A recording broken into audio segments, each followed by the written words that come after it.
It is now 3 p.m. and we call to order the budget hearings for fiscal year 2027 of the City of Fairburn. Madam Clerk, would you please call the roll? Yes, Madam Mayor. The Honorable Anatavia M. Benson. Present. The Honorable Linda J. Davis. Present. The Honorable Fannie Mae Hauser. Present. The Honorable Shanita Nichols. The Honorable Samuel Perry. Present. And the Honorable Ulysses J. Smallwood is absent. All right, thank you. First item, please. The first item is going to be the budget workshop from the City Administrator's Office. Thank you. Good afternoon, Mayor and Council. Good afternoon. It is always a interesting time of year when we get the opportunity to work through the budget process. And so I'm looking forward to our exchange and dialogue over the coming days and weeks as we work to prepare the absolute best budget possible for the City of Fairburn. As we get ready to go into our presentation today, I did want to share a few opening thoughts and remarks with you in reference to this year's budget as proposed. So the adoption of the budget reflects not only our financial priorities, but also our vision for the city for the future. It aligns our resources with services our residents depend upon every day and the community that they expect us to continue building. It is built on fiscal responsibility, long-term sustainability, and strategic investment. We recognize that we have a growing community and we need to preserve high quality of service for our residents that they've come to expect and rightfully deserve. Today's presentation includes a recommendation to adjust the city's millage rate by 3.5 mils. I recognize that any discussion involving property taxes takes careful and deserves careful consideration. And my goal today is to explain not only what is being recommended as each department comes before you, but why it is being recommended. The proposal is outlined in the FY27 budget presentation, which we will shortly go through. I believe that when viewed in context of where Fairburn was 15 years ago and where we are today, where we want to be tomorrow, the recommendation becomes both understandable and necessary.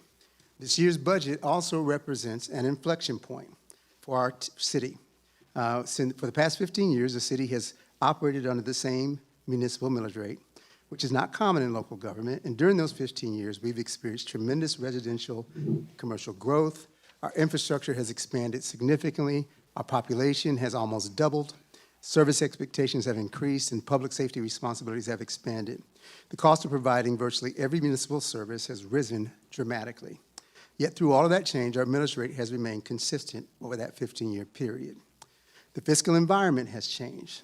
This budget is not presented under the same economic conditions that existed when the current millage rate was established in 2011. We are currently experiencing historic inflation, dramatically higher construction and infrastructure costs, increased employee compensation and benefits costs, rising costs for public safety, police, fire, technology, and perhaps most significantly, the implementation of House Bill 581, which has fundamentally changed the long-term growth of municipal property tax revenues in Georgia. These represent the new fiscal realities facing not only Fairburn, but cities across our state. Lastly, I want to be sure that everyone understands that this recommendation is not the city's first response to these challenges. Over the last several years, we have intentionally worked to postpone the need for millage adjustments by improving operational efficiencies, expanding economic growth development, diversifying revenue sources, aggressively pursuing grants, increasing investment earnings, implementing the current tax resolution program, and responsibly utilizing fund balance to support one-time capital investment and bridge temporary financial needs. Those strategies have allowed the City of Fairburn to maintain the same millage rate for 15 years while continuing to move our city forward. The proposed millage rate is not about growing government. It's about ensuring that the city's recurring revenues once again align with the recurring cost of providing essential municipal services. The recommendation before you is intended to establish a stronger, more sustainable financial foundation that allows Fairburn to continue delivering the level of services our citizens expect. It accomplishes several key objectives. It preserves every core municipal service. It maintains our commitment to exceptional police and fire protection. It continues investment in critical infrastructure, supports quality of life in programs and parks, it advances economic development initiatives, strengthens our financial position, reduces reliance on one-time funding sources, and positions Fairburn for continued growth and success. The budget is lean, it is conservative, and it is forward-looking. It's designed to ensure that Fairburn remains financially resilient, not just for the next fiscal year, but for the next generation. We are at the inflection point that I mentioned earlier, and I believe that this FY27 proposed budget is one of those key moments. It recognizes that our city has changed. It recognizes that the economic environment has changed, and it recognizes that state law has changed. And it responds responsibly to those changes by positioning Fairburn for the future. And with that, Madam Mayor, I'd like to begin the presentation as provided for today. All right, thank you, Mr. City Administrator. Madam Clerk, first, Before we get to the departments, there's a couple of slides that I need to go over Sure. before the first department. Mike, is this? All right, so this gives you a brief overview of the table of contents of what the presentations will cover today, and we will go through each one of these slides in progression. The first is, what is the millage rate?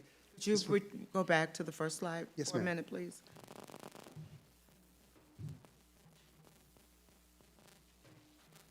Okay, are we good? Question. I'm sorry. Yes. Is this the order that we're going in today?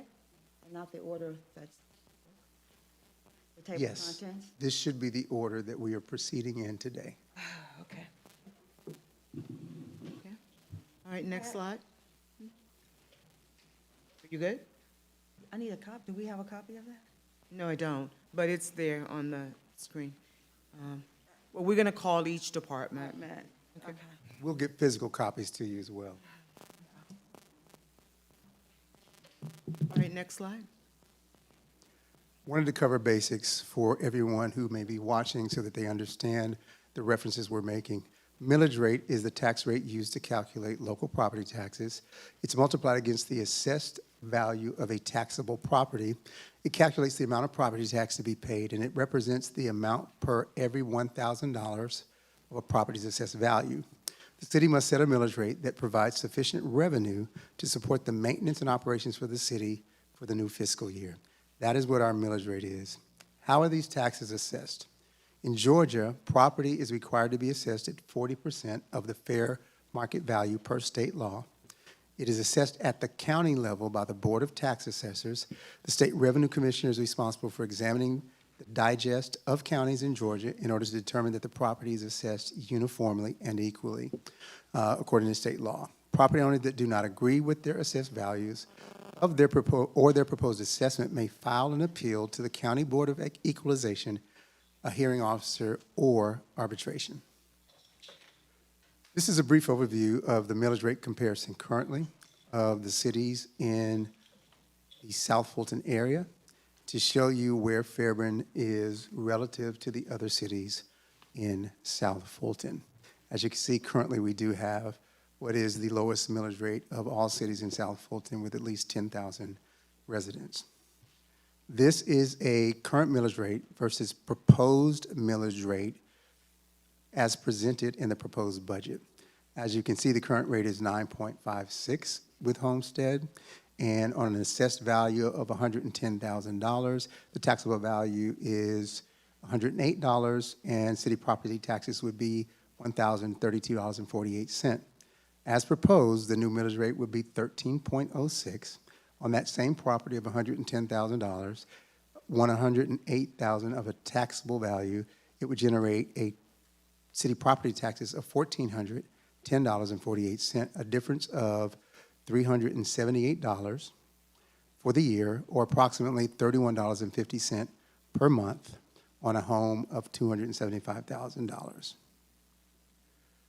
This is a brief overview or general overview of our general fund revenues for the year. What you see here is our FY25 actuals at $25,339,740. Our FY26 amended budget at $37,654,893. And our proposed budget, which is at $32,401,603. I need to pause because there is one additional thing I needed to mention. as I think I shared previously with our meeting discussion last week, we were awaiting for the Fulton County Tax Commissioners to produce the 2026 Tax Digest. It is our understanding that the judge ruled today that they can proceed with collecting the Tax Digest. Now, there will still be several weeks, probably at best, before we get numbers from them. The estimate, and please underline estimate, because this comes from the Tax Commissioner's office, is around August 15th. They hope to be able to provide us, but I want to emphasize estimate. It could be a little longer than that, but that's the date that's been offered for when they think they can produce that 2026 Tax Digest. That is key, because in the absence of having that information, when we were preparing the proposed budget, we used FY25 budget numbers, and we added a very conservative 3% growth to that. That aligns with what House Bill 581 typically allows, and it's a fairly conservative growth estimate in the Tax Digest. When we get the FY 2026 actual numbers, there can be a difference there. That growth could be 4% instead of 3%, 3.5% instead of 3%. So as soon as that information becomes available from the Tax Commissioner's office, we will build the actual FY 2026 estimates once we receive them from the Tax Commissioner's office. That makes sense? Any questions on that? Yes, question. Just to confirm, is House Bill 581 effective this fiscal year? Yes, ma'am.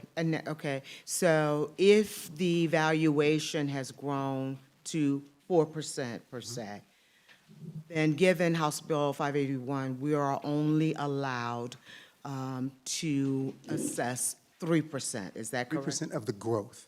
Of the growth? So your taxable rate, and so I think the better way to explain this, if that $275,000 home we were looking at on the previous slide, if the value of that property goes up by 10%, we only, according to House Bill 581, get 3% of that increase.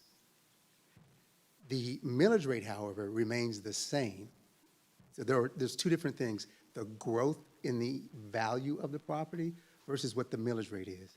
So House Bill 581 limits that growth, and for several years, that was a consistent average 10% for Fairburn and a lot of other cities. That is now reduced and capped by House Bill 581.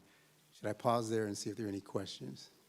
Now, the Tax Digest grows not only in value, but when we add new businesses, new homes, and so the Tax Digest grows both in the value and in the number of properties that are now taxable. So that growth can also be affected by the number of properties that weren't on the tax rolls last year, new homes that get built, that get added to the tax rate. So it grows in that way also. The valuation can go up in terms of what the assessed value of each property is, and then the number of properties. We're a growing city. We have new developments coming online. Those add taxable properties to the digest. And that would also include personal property as well, right? Yes, ma'am. If that value was, and so personal property would be furniture and equipment that a business, yes, so that's taxed as well. You had a question, Councilwoman Davis? Yes. There is a possibility that the 581, I know Georgia Municipal Association right now is fervently speaking and addressing legislators and people that make decisions or whatever to make an adjustment on that 581 bill. Yes, ma'am. So there's a lot of ifs in this situation that it seems. So, you know, I don't know. It's just a tough situation right It now is. because there are a lot of variables. But say if the 581 held steady, I mean, became law, no changes, is there a rollback possibility in that as it relates to the digest? Will that That be- is a possibility. So, to my understanding, any changes, and GMA is certainly advocating for that, to House Bill 581, which was passed, I believe, in January of '24. I'll go back and confirm that date. It might have been January '25. In the legislative session. You had options then. The Right, first time it passed, there were options to go with it or not go with it. And this time it's forced that you have to go with it, right? Correct. Okay. So House Bill 581 applies to all cities. You can't opt out of House Bill 581. Right. Right? So it applies to all cities. If there are to be changes, they would most likely come in the next legislative session, which begins in January of '27, because it would have to go back to the legislature. yeah. And so, as you probably all are aware, budgets are dynamic things, right? And we adjust literally as new information is available, be it the tax digest finally gets released, be it changes to House Bill 581. What we have to do in preparing a proposed budget for your consideration as elected leaders is we have to build in certain assumptions in order to be able to provide you with a budget, which is why when we didn't have FY26, we used FY25 with a conservative 3% growth estimate, right? So that's an assumption. And again, once we get the FY26 numbers, there could be an adjustment there. And to your point, Councilwoman Davis, if the state legislature changes House Bill 581, excuse me, House Bill 581, we would absolutely go back and adjust our budget accordingly based on those new fiscal realities. And so you make a good point. Budgets are dynamic. Things can change, and as they do, we adjust accordingly. But we are required by law to have a budget for the new fiscal year balanced and passed before October 1st. So that's what we're doing here. And as new information comes in, if we're required to modify the budget, we will do that and bring the information back before council for, one, an update of that information, and two, its effect on the approved budget. Okay? What we will be working through today is the general fund budget, is the operating budget of the county. We will, at the completion of this, come back and work through the capital budget as well. But today is general fund, basically what operates all of our operating departments. This is a brief overview on this slide of the other fund revenues. FY25 actuals was $94,013,563. FY26 amended was $106,191,299, and proposed for FY27 is $98,461,625. And here you will see the general fund expenditures. I'm sorry, Can you go back one slide? sir. So it looks like there's about a $2 million difference or down in the 27 proposed budget? That is correct. I guess we'll get to that as we go through. Yeah, we'll go through all of these and explain exactly what revenue. Can you go back one slide for me? So one of the things that happened when we anticipated this budget, a lot of our large commercial projects that we anticipate coming on board are coming on board in this current fiscal year. And so there was a downward projection on the permit revenue that we anticipate receiving for the upcoming fiscal year. Okay, other questions? Okay. Mr. Phillips, continue. General fund expenditures, FY25 actuals were $27,262,789. FY26 current amended budget is $37,654,893. And our FY27 proposed budget is actually reduced to $32,401,603. That reflects the conservative, lean approach to this budget that we've used for all of the assumptions in the budget. Could you return and what's that difference, state the difference, please? The difference is approximately $5 million. I can give you the exact number, but from $37,654,893. If I may, Mr. Phillips. That's largely rejected in your Department 9,000, your non-departmental. A large chunk of that 5,000 or 5,200, 5.2 million, my apologies, is your capital projects. As you see, the only thing budgeted in non-departmental is, I believe, $649,612, and that is the general fund transfer to operate the education fund. I have a question. Hmm? Also, Sorry. Okay. The non-departmental in FY26 was 5.2 million, and the projection for fiscal year '27 is 649,000. State again, what's that difference? The difference is capital projects. Mr. Phillips, in consultation with the consultant, is still evaluating our potential capital projects for FY27. And so that reduction is the capital projects that are allocated for FY26. So the non-departmental amount of $649,612 is a transfer from the general fund to operate the education fund, which is done annually. Okay, and we'll have further discussion about that, that particular line item. Does that mean, though, that when we discuss the capital budget, that there will be, those dollars are moved over to the capital budget? So the way Fairburn has been operating, we typically put the funding for the capital budget in non-departmental as a budget carry forward, per se. Those funds are transferred into the capital budget, and so, or capital account. We're working with the consultant because we want to identify exactly how much is left over at the end of this fiscal year, because essentially we would redistribute those funds for capital projects for next year. Okay. So, Ms. Chris and Mr. Phillips, could you just broadly speaking, I know that you guys have worked to do some accounting cleanup in categories, and is this one of those cleanups to actually reflect where the dollars, which category they should be, and for what purpose they are being expended? So this is reflective of the conversation we will have about capital projects, primarily the Duncan Road Access Project and the Public Safety Complex, which we will have after we complete the general fund budget. But to your point, we did find several and one major accounting issue that we needed to allocate more properly in the budget. I'm going to ask Ms. Chris to kind of talk about how we budget for retirement, what may have been done in previous years, and the way it is now reflected in the budget, which we believe is in line with government financial accounting principles.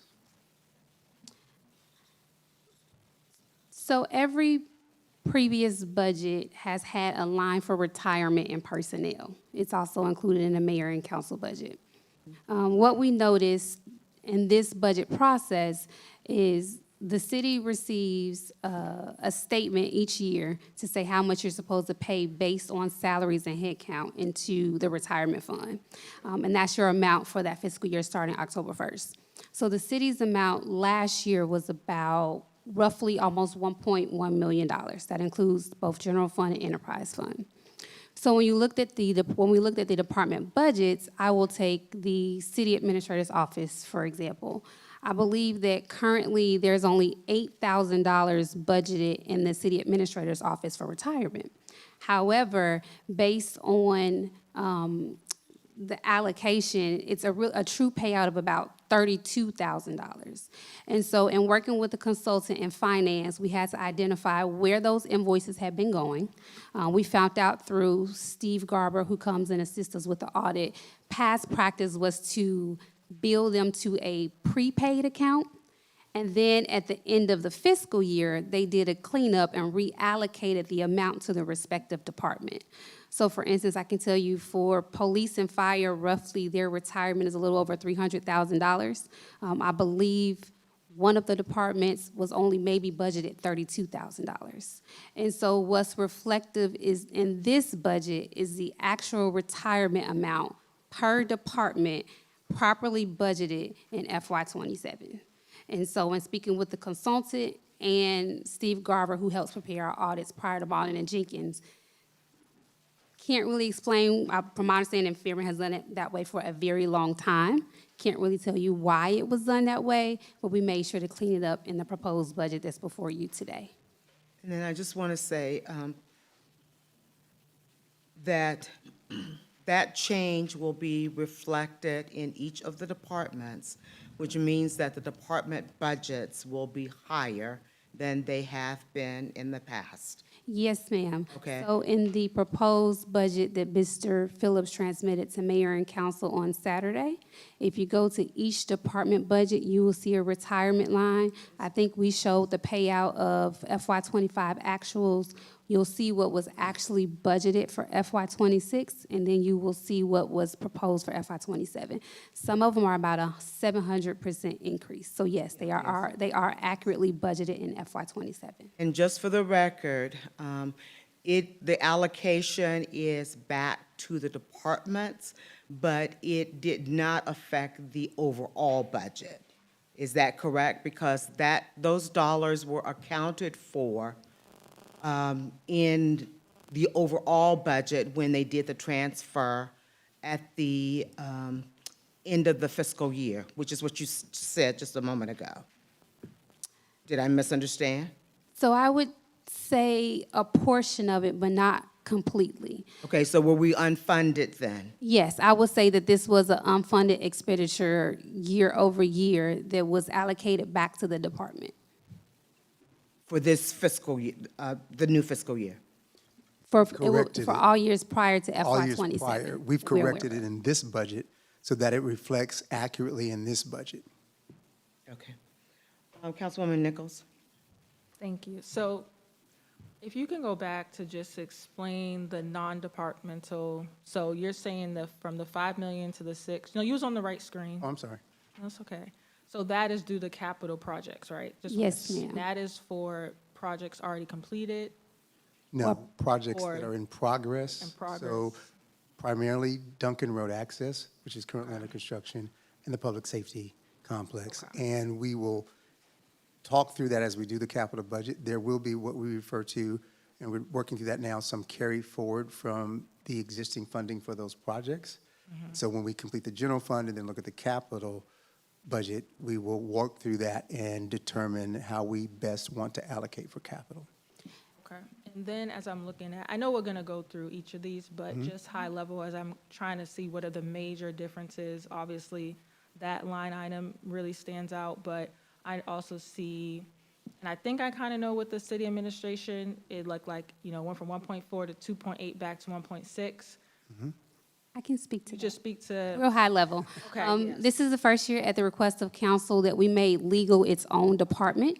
And so previously, based on some legal activities this year, I think that total budget was about 1.1. And so we took that out. This year, legal does have its own department funded at $511,200. However, we did the legal fund just how we do the insurance, where we split it between the enterprise fund, because our city attorney doesn't just work for the general fund. The city attorney's office works a lot on our utility side. So to total that $852,000, $511,200 will come from the general fund, and then there's $170,400 coming from electric and $170,400 coming from water and sewer. And so we made sure that the legal mirrors the way that we do the liability insurance. And I will say that this became a very important issue so that we could monitor the legal expense. And because we had substantial legal cost for the past 2 years, quite frankly, that coupled with the fact that we are now self-insured, just begged the question that we really needed to, our legal team need to have its own department so that we could track its expenses just like all other departments. Okay? All right, any other questions? Okay, all right, are we ready for the first department, please? I believe we are. Quickly, just an organizational chart, and with that, Ms. Chris will present. Well, go ahead and get back to the Oh, organization I'm sorry. and I talk didn't about that. mean to speed through that. Is this the most current one? Because Yes, the one ma'am. I have, the one that was in our packet, I think was as of October 2020.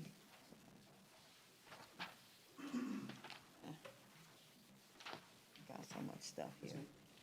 But this is as of what date? As approved in the current budget, October 1st, 2026.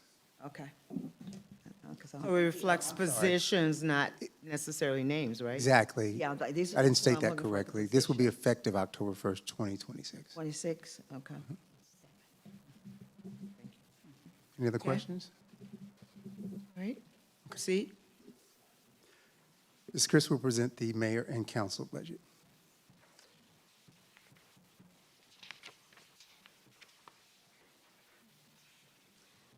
Well, good afternoon, Honorable Mayor and City Council members. I'll present the mayor and council budget and then take any questions that you may have. So for personnel, there's a total of 8. There have been no requests for changes. It includes the mayor, elected officials, and then the executive assistant to the mayor for a total head count of 8. Wait, Okay. did I see 5? What is that? That must be a typo. We needed to update the number there. The mayor pro tem was separated out, which shouldn't have been, and so is council member. So we'll make sure that reflects 6, 7, and 8, so it'll be a total of 8. Okay. Okay. All right. Because I forgot about the executive assistant Yes, ma'am. with the salaries. So the head count is 8 with no changes for FY27. As far as purchase contracted, the special events and projects line is funding for the annual State of the City address, as well as the mayor's breakfast for the annual fall festival. Below that, you have the training budgets for mayor and council as they were set in FY26. 15,000 for Councilwoman Davis, 22,000 for Mayor Portis Jones, 15,000 for Mayor Pro Tem Smallwood, 15,000 for Councilwoman Hauser, 15,000 for Councilman Perry, 15,000 for Councilwoman Benson, and 15,000 for Councilwoman Nichols, for a total purchase contracted budget of 118,000. And for the record, would you please state why the budget for Mayor Portis Jones is at 22, which is the exact amount of when she was a council person? Yes, ma'am. So previously, mayor and council voted to increase the budget for then council member Portis Jones due to her service as a board member on the National League of Cities. And so with that, there was an increase to that budget because there were additional obligations in that role that remain and exist today in your current role as mayor. Thank you. Any questions? Yes, Councilwoman Davis. I have several. In reference to the total personnel services all the way down, the 250,000, Wait, what page are you referencing? total personnel services, the column under mayor and council. Okay. I'm looking at some of the itemized sections here, like incentive pay. What is incentive pay? So you're referring to the proposed budget, which isn't on the screen. So It incentive. was on the amended budget for FY. Yes, but it's not in this presentation, so I had to reference what you were referring to. The incentive pay is the annual bonus is given to employees. I believe that started prior to this administration. And so that's where we capture that amount for our employees. It's an annual incentive bonus. It's done typically each year during our bonus? holiday, in the December holiday event. For mayor and council? No, it's for the executive assistant. Assistant. Oh, okay. Oh, okay. All right. I forget about the executive. So that begs the question, and we'll have a future conversation. We need to separate out these budgets. So we'll talk about that. Okay. Go ahead, proceed. Any other question, Councilwoman Davis? please? Yes, in this column. The retirement, I noticed that the retirement increased from the amended budget for 2026. Is that because of the rate increase for retirement that was approved? No, ma'am. That's the amount that will be allocated to the mayor and council's budget to the retirement fund that we pay on behalf of the executive assistant as well as the members of council. Oh, okay. Remember, it reflects that discussion we had earlier? Yeah, right. Okay, okay. I have a question. Yes, ma'am. Yes, wait, Councilwoman Davis has the floor. For now, for now. You're done? ahead. Okay, all right, Councilman Nichols?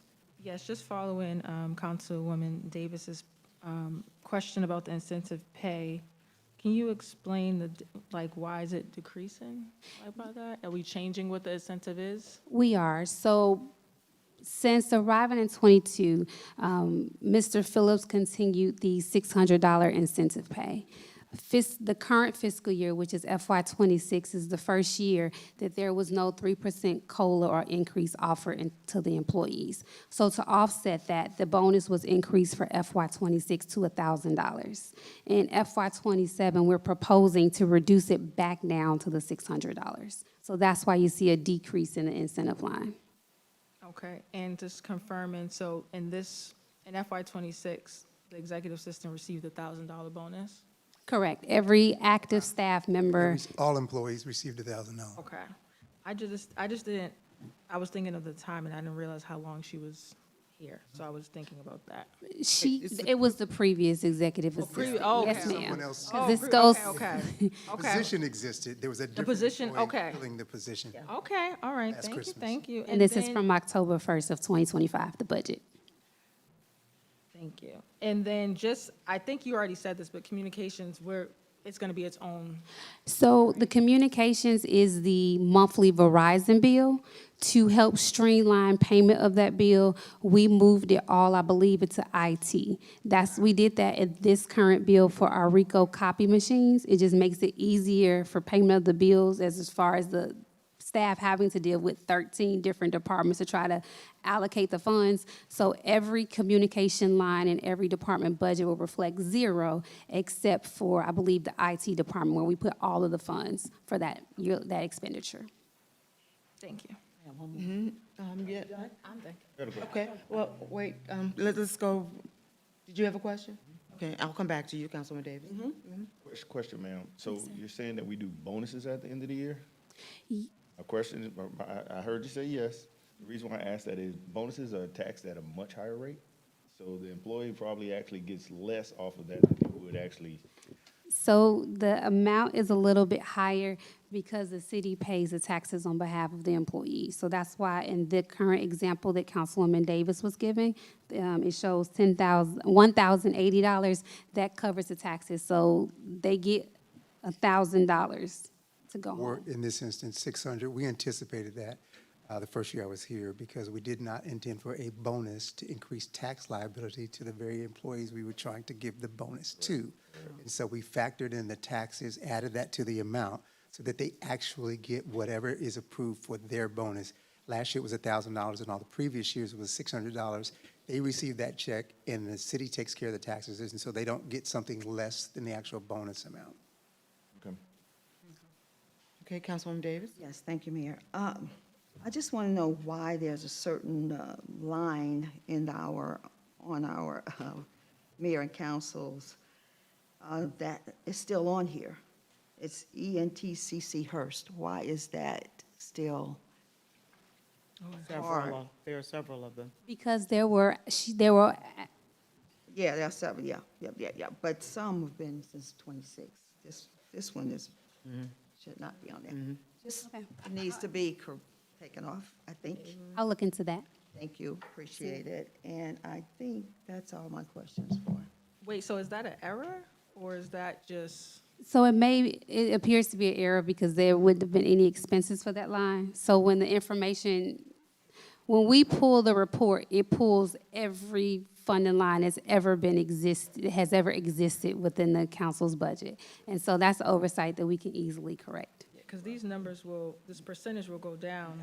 It's just, it's just not, it's a few of them on there that is kind of skewing the data of what the actual percentage is. Exactly, So it'll be good to see that. Great catch, because I did not. yeah. But yeah.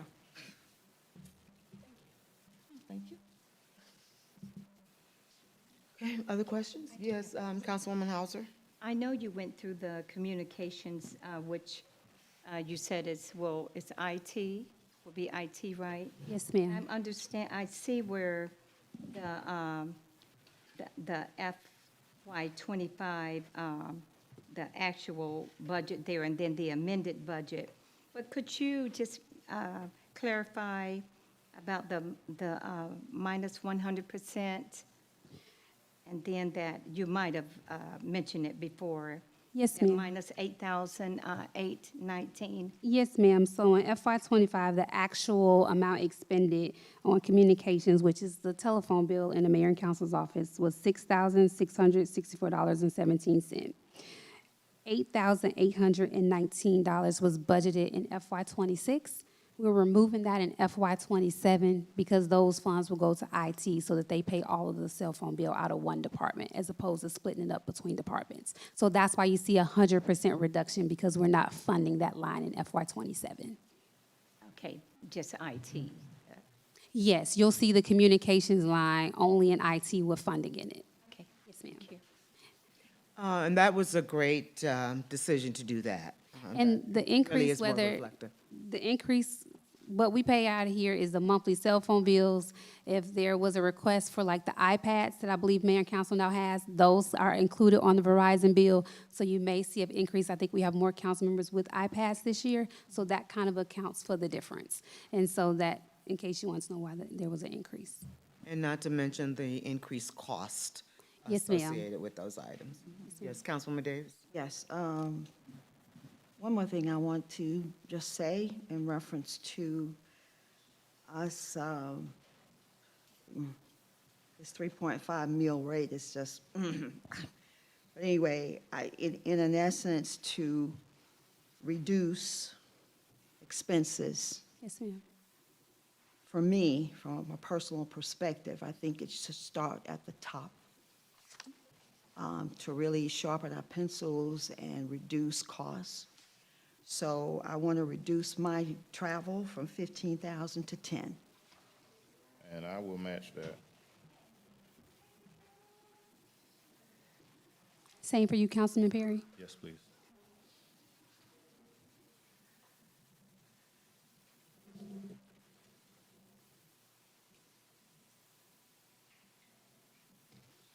Okay, any others? The next slide is supplies. Office supplies at $5,000, uniforms and clothing at $3,150, and miscellaneous supplies at $3,000 for a total budget of $11,150.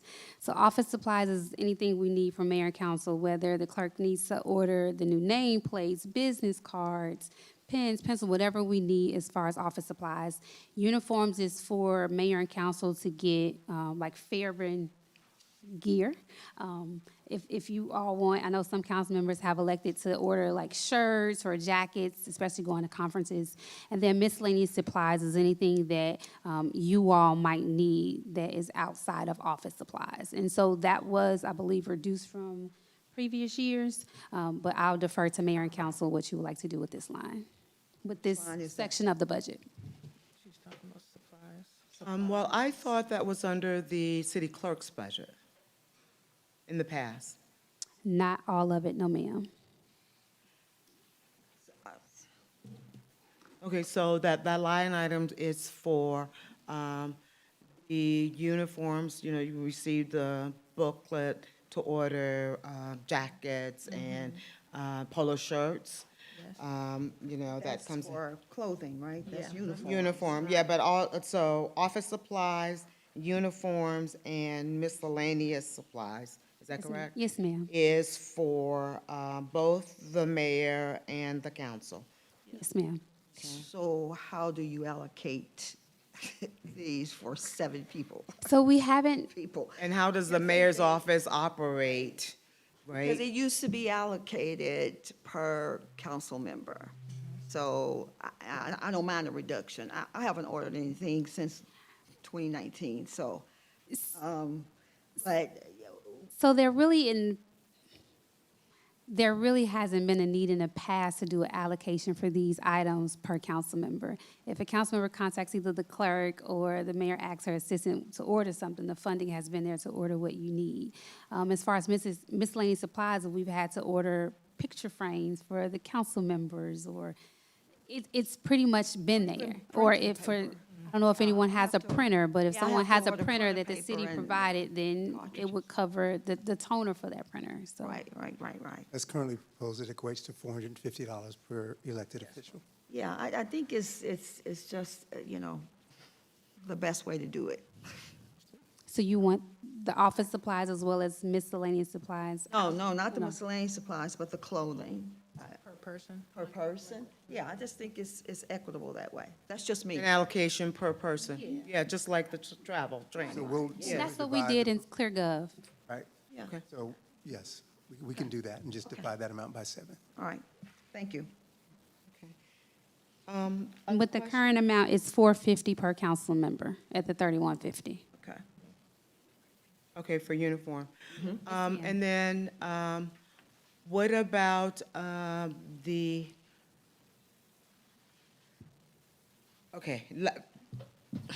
full transparency here.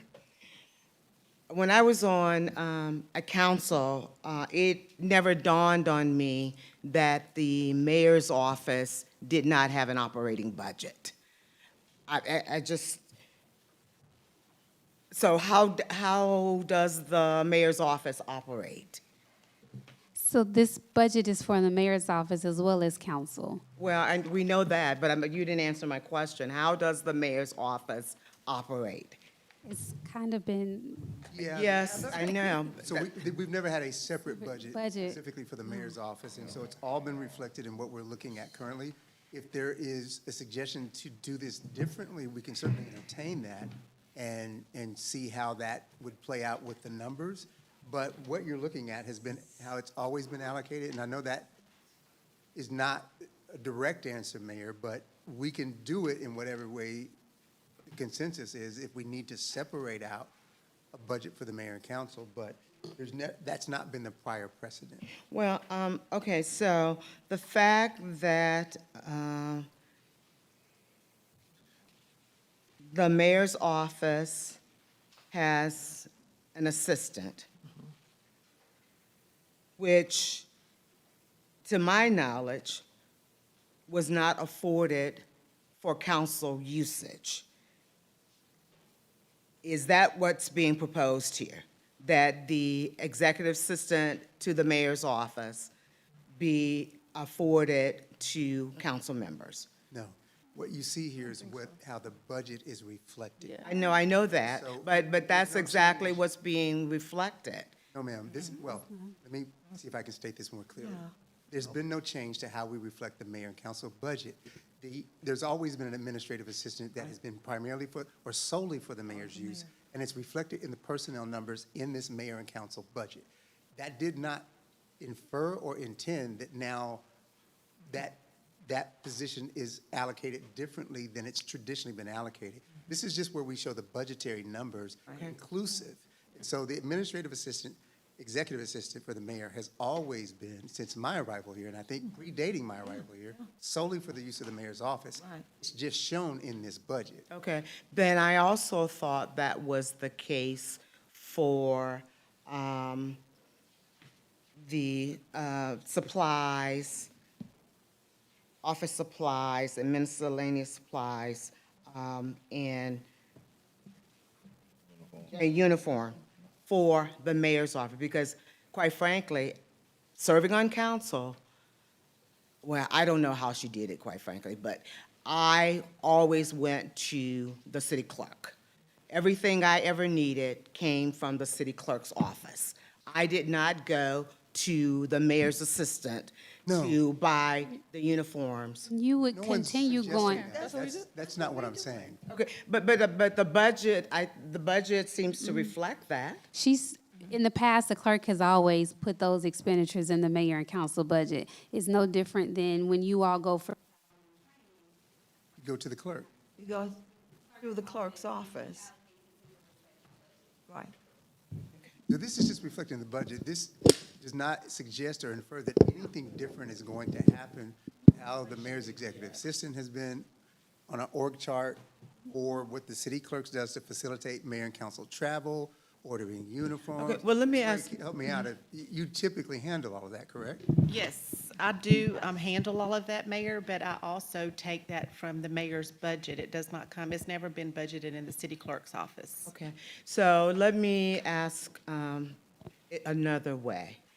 How does the mayor's office operate, right? I mean, there are things that the mayor is required to do that is different from council. So how are those expenses captured? So at least since my arrival in 2022, what you see in the way the mayor and council budget is reflected has been consistent. Generally speaking, things like office supplies were largely used by the mayor's office because council members don't have offices. So we haven't created a separate budget in my time here for the mayor's office. When office supplies were needed for the mayor's office, he would contact, the prior mayor would contact the clerk.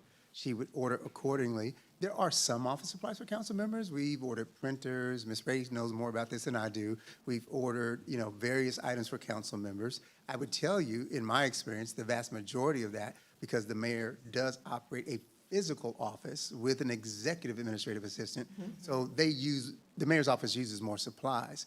Right. So to answer your question, Mayor, it's operated out of this budget based on past precedent, and whenever there's a need, be it for the mayor's office specifically or for a council member, we refer back to this budget to allocate funding for that need. So there's always an option to do something other than what we've done in past precedent. But that's Just just what how I'm we- asking. Just what I'm asking. Whatever the will of council is, we can certainly do that differently. This is just consistent with what the past precedent has been, and we can certainly entertain doing that in some other method to reflect the budget differently. Yes, ma'am. Then, sorry if I may, Yes, you may.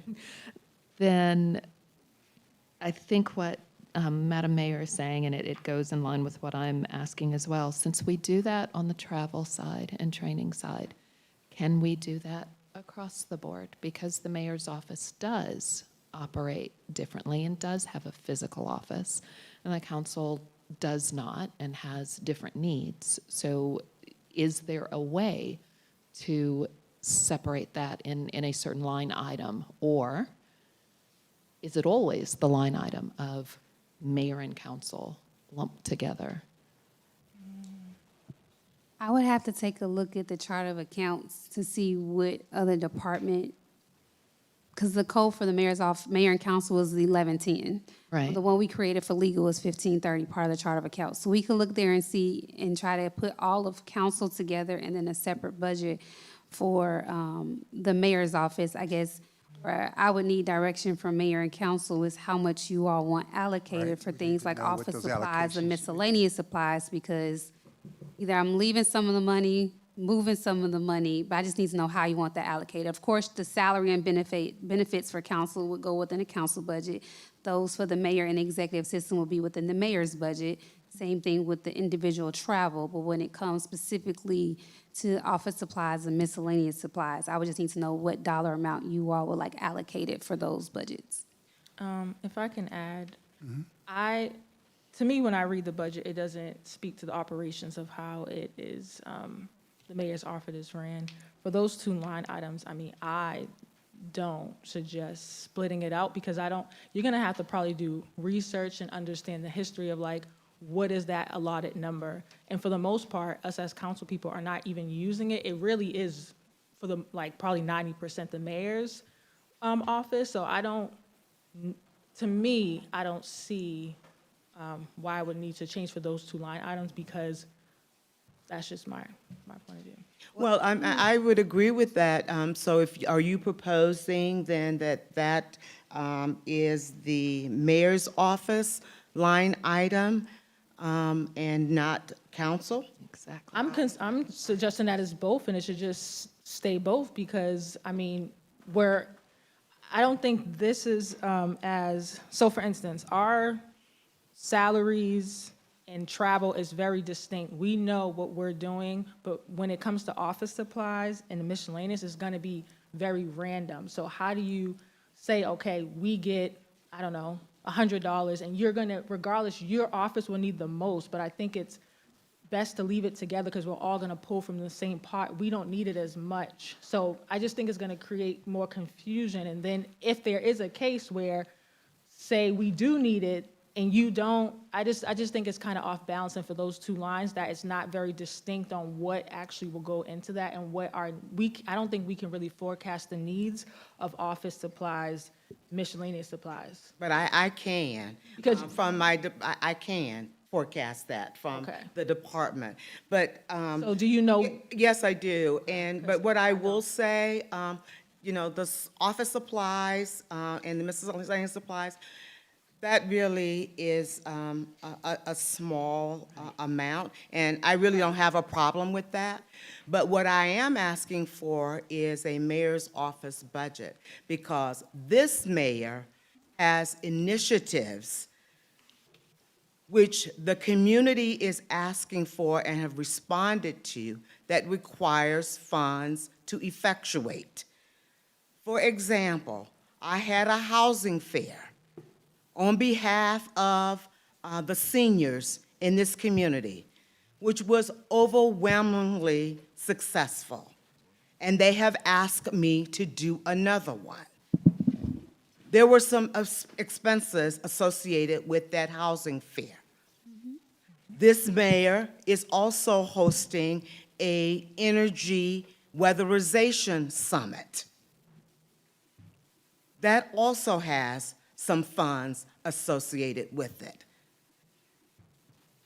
So am I being told that I am unable to do initiatives on behalf of the citizens because I don't have funding in order to do that? Well- Is that what you're saying to me? No, I think yes and no. So what you're asking for is not even, that's going to be a whole different. Well, where should it budget. go? Right. Where should so it go? What you're asking for is a budget for specific events that you can host, we can support for you to have different initiatives. That is not on this budget sheet at all. Well, So, where is it? Yes, it- Where is it? That's what I'm asking. What the We special can events? but, We so can, yes, I The do currently think, in special events and projects That's is what- the okay. funding for the Mayor's Breakfast for Fall Festival, as well as the State of the City address. If but you're you, saying that's not enough, or are you No, saying no, that's not enough? she said that's or- specifically for the state of the city Mm-hmm. and the mayor's breakfast at the Fall Festival. as currently allocated. That is, and that's how it has been historically used. So if- Okay? So I am requesting funds to do additional initiatives, which the citizens have asked me to do. So you want that line item to increase? Okay. we can increase that line because we there's just- nothing from council members that go to that line. This is all for events from the mayor. Yeah. So I think. CEO, so we don't have special events. Is that what you're asking for? Yes, I am. Okay. That's a great compromise. And may I have a Sorry, request? could you restate the compromise? Increase sure the I understood. special, Leave the So what would you like it supplies increased to? alone and we didn't get there yet. Okay, We didn't get to the amount. We just said it'll live in this special event. So she'll add on her initiatives to this, which means that this line item has to increase, right? That's a great compromise, yes. Yes. And so is this appropriate time to discuss that amount? Yes, ma'am. Okay, all right, I am, I know they're coming up. I'm sorry, So I think. okay, I do want to clarify something. Yes, please. Because we're getting caught in the weeds of the supplies part, and I am actually asking for a separation because later on in these slides, there will be other things where mayor and council are lumped together where they should be separated. So I'm not asking specifically for just the supplies, the uniforms, et cetera. I'm asking for line items that fall under mayor and line items. so you're asking for that the two departments or two functions, because the mayor's office is really the executive branch. Exactly. The council is the legislative branch.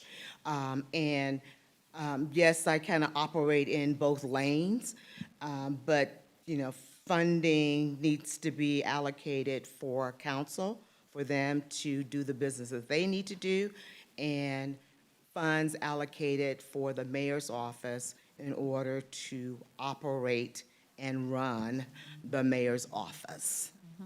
Exactly. Thank you. So I would ask, yes, Councilwoman Davis?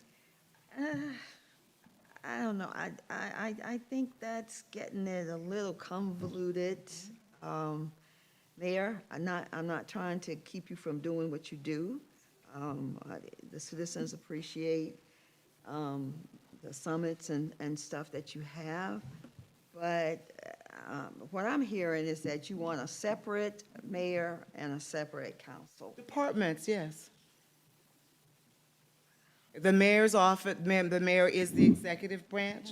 I'm really part of the city administration, to tell you the truth, or they are part of the mayor's office. You are the Right. CEO. That's exactly right, and all of the departments fall under that. But I think we fall under you, so this. No, you look at don't. this No, you don't. With the budget wise, when I look at this budget, like, we have 2 line items. The other stuff doesn't really pertain to us, so I don't see the value in adding and creating 2 different budgets, because the council persons do not have enough distinct expenses to really show a true vision of what that will look like. The mayor's office does, and I get that, but I think we should still live in one bucket because we do not have true definitions of what those numbers are. So that is why, this is how I'm envisioning. And I think- Accounting principles are not dictated by the dollar amount. It is dictated by transparency and providing the information for one to read and understand. But okay, so we're going to have a long evening here. Yes. So all I'm asking, Yeah, can I make a suggestion, Mayor? okay, yes, Councilwoman Davis? Okay. If we can keep it like this now, and then you can create what it is that you want. And bring it back? future, and bring it back, or have some discussions before that, would that be acceptable? It is to me.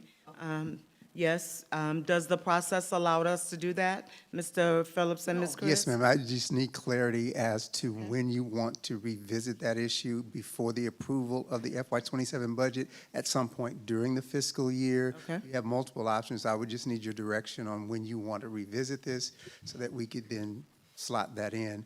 The other thing that I would offer is the city administrator has to say things that sometimes people don't want to hear. But I have to be very transparent with you. This is a balanced budget. Right. We will take all of the direction that you as elected leaders give us. But in a balanced budget, if you increase something, something else is going to have to be reduced. So I mean, we're That's not the basic done thing. yet, we just started. Right, so I know, and so I'm sorry, I didn't We mean that to understand sound that. redundant. I just wanted to be clear. Anytime, and we'll take whatever direction you give us, anytime you say increase this, add here, just know that it's a yin and a yang. We'll have Yeah, to- well, we've already reduced council by 10,000.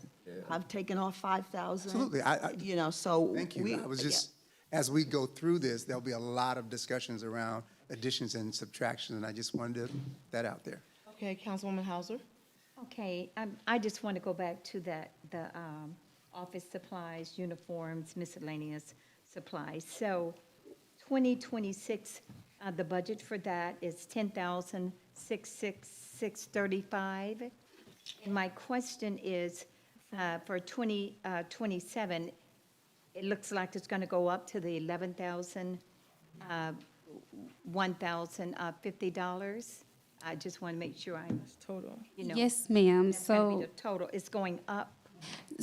yes, the decrease to the 10,666.35 was the amount allocated based on council's decision to increase the mayor's budget a few council meetings ago. I don't know if you remember when I sent you all a list of what the mayor travel. requested and where it was transferred from. Yeah, the Some of those funds were transferred, I believe, either office supplies or miscellaneous supplies. And so Right. that's why you see the decrease to the 10,000 in this fiscal year. Okay, thank you, I remember. Thank you so much. Just this More question? point of clarity can kind of help me out. If we go back to the chart of accounts, there's a way to do both. Yes. Happy medium. If there's a council budget and a mayor's budget, they'll have the respective personnel and training. You've already reduced the council budget by 10,000. I guess two-part question is, one, I guess there's a consensus to increase the mayor's special events and project budget for special events for the mayor. Is there any amount of that 10,000 you would want to use to help us balance the budget? And then the second part of that, would you want whatever's left over to go towards the council budget, towards like office supplies or miscellaneous, since you don't use a lot of it? That would kind of help give us a little bit direction, because if tomorrow we say we can create a separate one, we have an idea of how to balance it and where you want that funding. I do have, so yes, I like that idea, but when I think of separating the budgets, as council people, is it possible for us to do initiatives as well?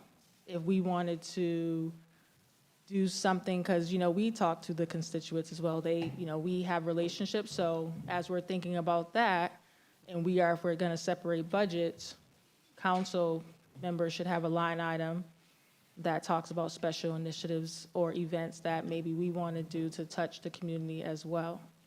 If that's the will of council, we'll make sure that if there's a consensus to fund that initiative, we'll make sure that it's budgeted. But I will have to defer to mayor and council on that. And I would add this. There are multiple ways that we have done special events over the years, and largely, with the exception of the mayor's office as a CEO, we have done those events through departmental budgets and in conjunction with mayor. If the will of council is to now create separate event budgets for each council member, we'll certainly take that direction. We would have to see the impact of the budget for that. I think we can achieve many of the same outcomes by allowing departments who have staff that are positioned and available to do those events to work with mayor and council. Generally speaking, if the mayor or even council members have certain things that they have an interest in, we will work with communications. We will work with, in the instance of the housing fair, it was hosted in the Parks and Recreation facility. Their staff helped with a lot of logistics, putting things together. And so the mechanisms to do those events currently exist. But to Ms. Chris's point, if the council wants to structure that differently, we can certainly do so.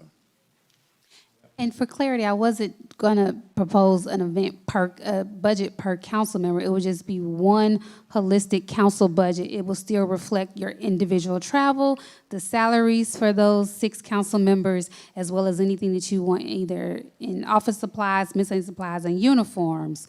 That will still be reflected. So there would not be one department budget per council member. It would be all of the council members and one for all We'll of the still mayor. divide, just like uniform, it'll be a Yes, lot. It could be a ma'am. Special events, and maybe we can get, 500 per council member, just to, if you wanted to do something with the community, you have that flexibility. And we would allocate that on the back end through Civic Clerk, Civic Gov, so that the clerk would know exactly how much is allocated per council member as she does your individual invoices. If I may, hey, I think right now, my focus is we got a 3.5 mil increase. That's where before I place anything extra on the taxpayers, I Yes. would like to continue seeing us roll back as much as we can to streamline the budget as Sir. best we can before we place any of this burden on the Yeah, taxpayers. I So said, if, I'm not saying no to this, Yeah. I would really like to get further into this presentation so that we can see how we can continue to maintain a balanced budget and keep this tax burden off our Yes. residents. Received. Thanks. Agreed, we will move on, okay? yes. Does that conclude this budget? So as a summary, total personnel services is $250,012. Total purchase contracted will reflect the total budget of $108,000. That's to include the $10,000 reduction that was mentioned earlier. Total supplies, $11,150, which will be a revised total budget of $369,162. 300. Right. Let's move on. 79. Oh, the 10,000, okay. Sorry.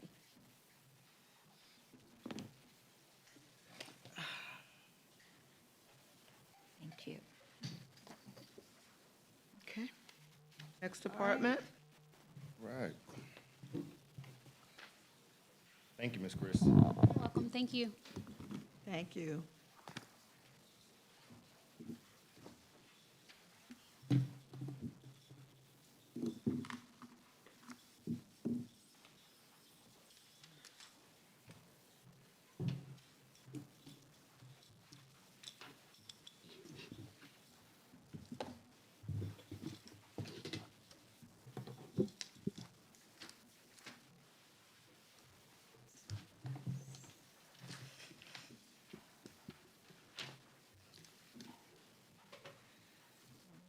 Good afternoon, Madam Mayor and Council. How are you guys? Good afternoon. All right, so the first thing that I want to discuss is our fiscal year '26 highlights. We successfully coordinated and administered the city's special election for May the 19th, ensuring compliance with all applicable federal, state, and local election laws. We processed and fulfilled over 3,000 open records requests. We successfully managed and documented the city's impeachment process, ensuring compliance with all pertinent applicable legal and procedural requirements. We improved records and legislative workflows by implementing electronic records management, and we maintained official city records and archives in accordance with state records retention requirements. Our fiscal year '27 goals is to maintain our clerk certification. We want to continue to enhance records management by organizing, digitizing, and maintaining records in compliance with records retention requirements, and enhance transparency for the city website content, the agendas, meeting minutes, and public notices. And we want to strengthen by cross-training our employees. Currently, the city clerk's office has 3 employees: the city clerk, the deputy city clerk, and the receptionist. To start with our purchases contracts, we've got $2,000 in our advertising budget. We have $500 in our printing and binding budget. We have $200 in our postage, $5,000 in our travel expenses, $850 for our dues and subscriptions, $4,000 in our training budget, and $48,000 in our other contracted services, which include our civic clerk, which is our city council agenda software. Our Just FOIA for our open records request is $10,247. Our civic clerk was about $16,000. Our Municode, where we codify our ordinances, is about $19,000. And then the city clerk's office hosts our South Fulton Municipal Association every year, which includes about a $4,000. So that's $48,000, $795. So we'll have the smallest budget for every department. So Where is the cost for the election? Because we're going to have one this fiscal year. we will not pay for the election. The only time we'll pay is if we have a runoff, and we will not have a runoff for our city council members. Okay, for We only 2027? It's only for the mayor position. All right, thank you. So our total purchases contracted, budget is set for $61,345. For our supplies, we have about $2,750 in our office supplies, $100 in our books and periodicals, $500 for uniforms and clothing, and $500 for our miscellaneous supplies. So as you see, our summary is $354,400. Any questions? And where is, the training allocation you have? Yes. That includes your the required training to maintain certification? No, ma'am, our budget was cut. We actually, both Randy and I have to maintain 10 hours of CEUs every year. So that's gonna reduce our training. All right, how does that impact your certification? We'll have to see. Okay. Just as a So what was the justification, Administrator? Just as a point of reference, the clerk's office current training budget has $1,700 in it, to which they've expended $1,750 this fiscal year. And so the proposed budget is giving them $4,000. But also in this year's budget, it was including Brenda James, and she was retired, so she didn't have to maintain her CEU, so it was only I. Yes, and now you have the two of you. Two of you, yeah. Yes, okay. So how much is the How cost? much additional, Okay, all right. Councilman Perry? My question was gonna be, how much is the cost for training for the both of you to stay certified for this year? Well, we actually budgeted $7,000, and and then we cut it to $4,000. Is that gonna be enough for you both to maintain the certification that's required for you to maintain that job? I don't think so. And just as a distinction, the training line is just the registration for classes. The travel is for hotel, per diem, or rental car. So the $4,000 is budgeted, it's just the registration cost if they wanted to attend the clerks conference at GMA. I don't know what that annual registration is for you. I know you all attended it this year. I'm not sure what that cost was to you just for registration. But all other costs associated with a conference comes out of travel. So I Okay, guess so that's 9,000 then, the two combined? That's $9,000 to include travel. I'm asking how much is it going to be for the training? For the training, we had initially asked for 7,000, and for the travel, we initially asked for 9,000, because that does include the hotel, the travel and per diem. All right, and the 48,000, that includes all the all the necessary licenses for you to continue to operate that software so that you can continue to do Yes. open records requests, which phenomenal job for the amount of work that you do there, you guys do there, and additional income revenue that it brings to city. Yes, we also receive about $25,000 a year for our open records request revenues. So y'all make, Yeah. And so how is that allocated? Well, we're not doing it to raise money. No, I know that, but But I'm it goes into asking the the general administration fund? office, because it has to offset something. It just goes to our general fund as revenue Okay. for the city, and it's included. I can't, if you go back to the revenue slide.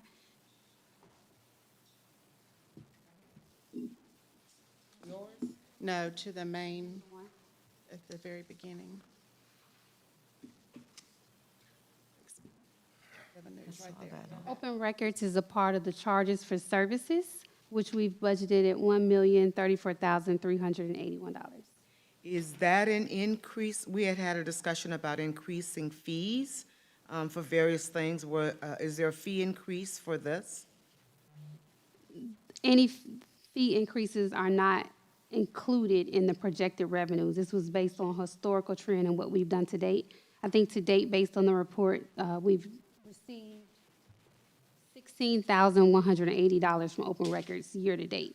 And so this was just a projection based on what we've seen this year, last year, that we're trending upwards on open records requests. It did not account for any increases in fees. Okay. So I will say, We're- that is a very tedious task to respond to and we probably need to evaluate the fees that we charge, because what the state sets a cap, I believe, on what we can charge. Is that correct? I'll Or- defer to Ms. Noel. I know state law references it, but I don't know. Okay. Okay.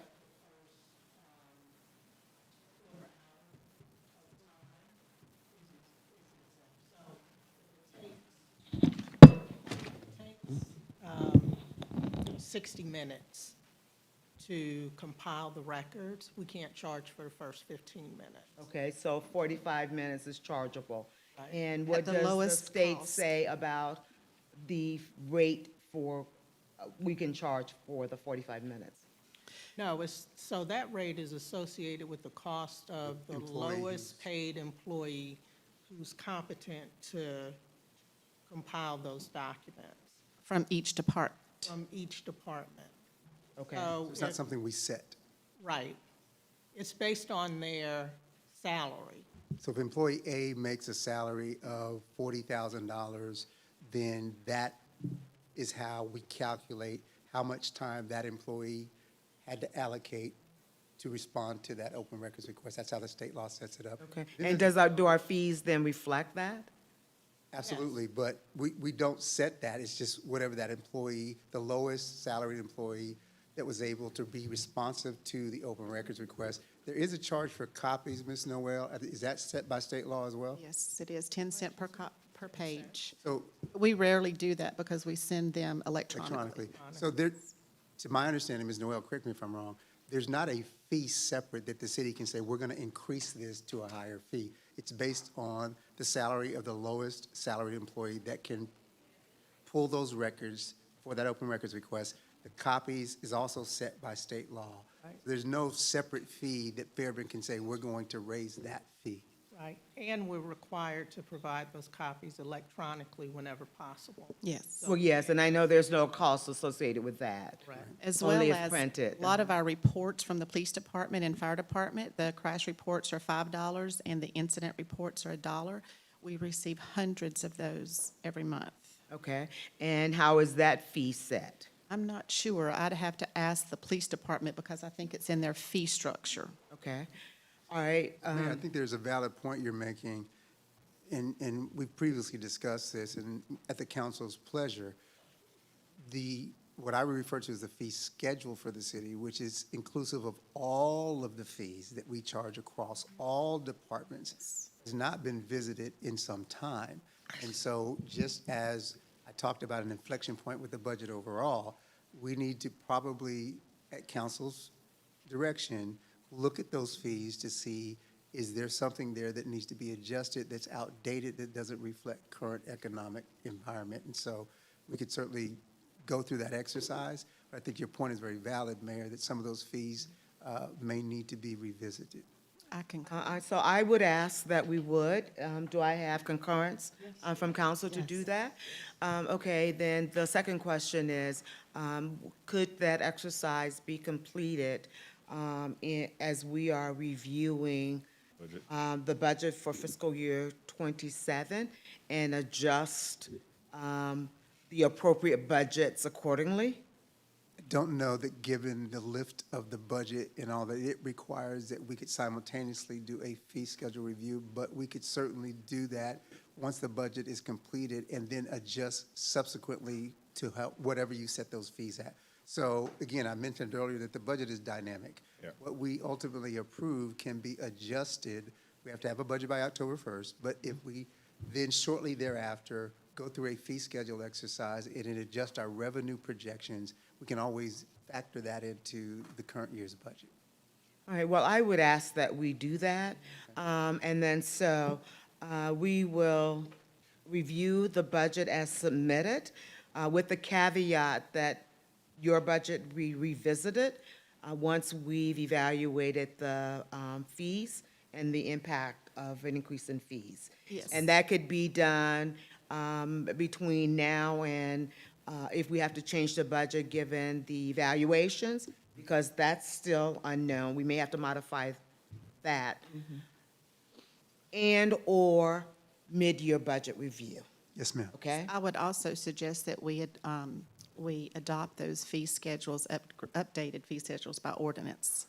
Yes, absolutely, absolutely. And we want I to think we're do, required to do so anyway. as is always our effort, we want to do a thorough job of really assessing holistically every fee in the city, because I think we need to, by ordinance, bake all of that into a schedule that the council can regularly revisit, and it's all aligned. You see what all the fees are across every department, because it ranges from Parks and Recreation, municipal Fire court, department. to utilities, and so it's a detailed exercise to go through that and have those departments engage with you around what those fees have been and offer some suggestion about what they could be given 2026 finances. And so we can certainly do that and then reflect whatever changes you decide upon into the budget once we go through that exercise. So, ma'am? Yes. Council, so maybe we go with what we currently have, and after the review for all of the proposed schedule adjustments across the city's departments, ordinance, et cetera, that would be potential increased revenue that we could adjust, as you say, mid-year budget? Well, sooner, because sooner. So here's what I would ask, and council, let me know whether you agree or disagree. Here, I would ask that we accept the city clerk's budget that's been presented, that we began the conversation or the evaluation of the fees as soon as we complete the budget process for fiscal year '27, with the caveat that we bring those fees to mayor and council for review and discussion no later than second meeting of October. Is that reasonable? Mayor, I would ask council's permission to do that in November. First meeting, I think we only have one meeting in November. Okay. And we could do that at the first meeting in November. We may need the month of October to really compile all of That's the reasonable. from the various departments. And let me add this as well. As we go through each of these department budgets, you will see other examples of where the department started at one budget.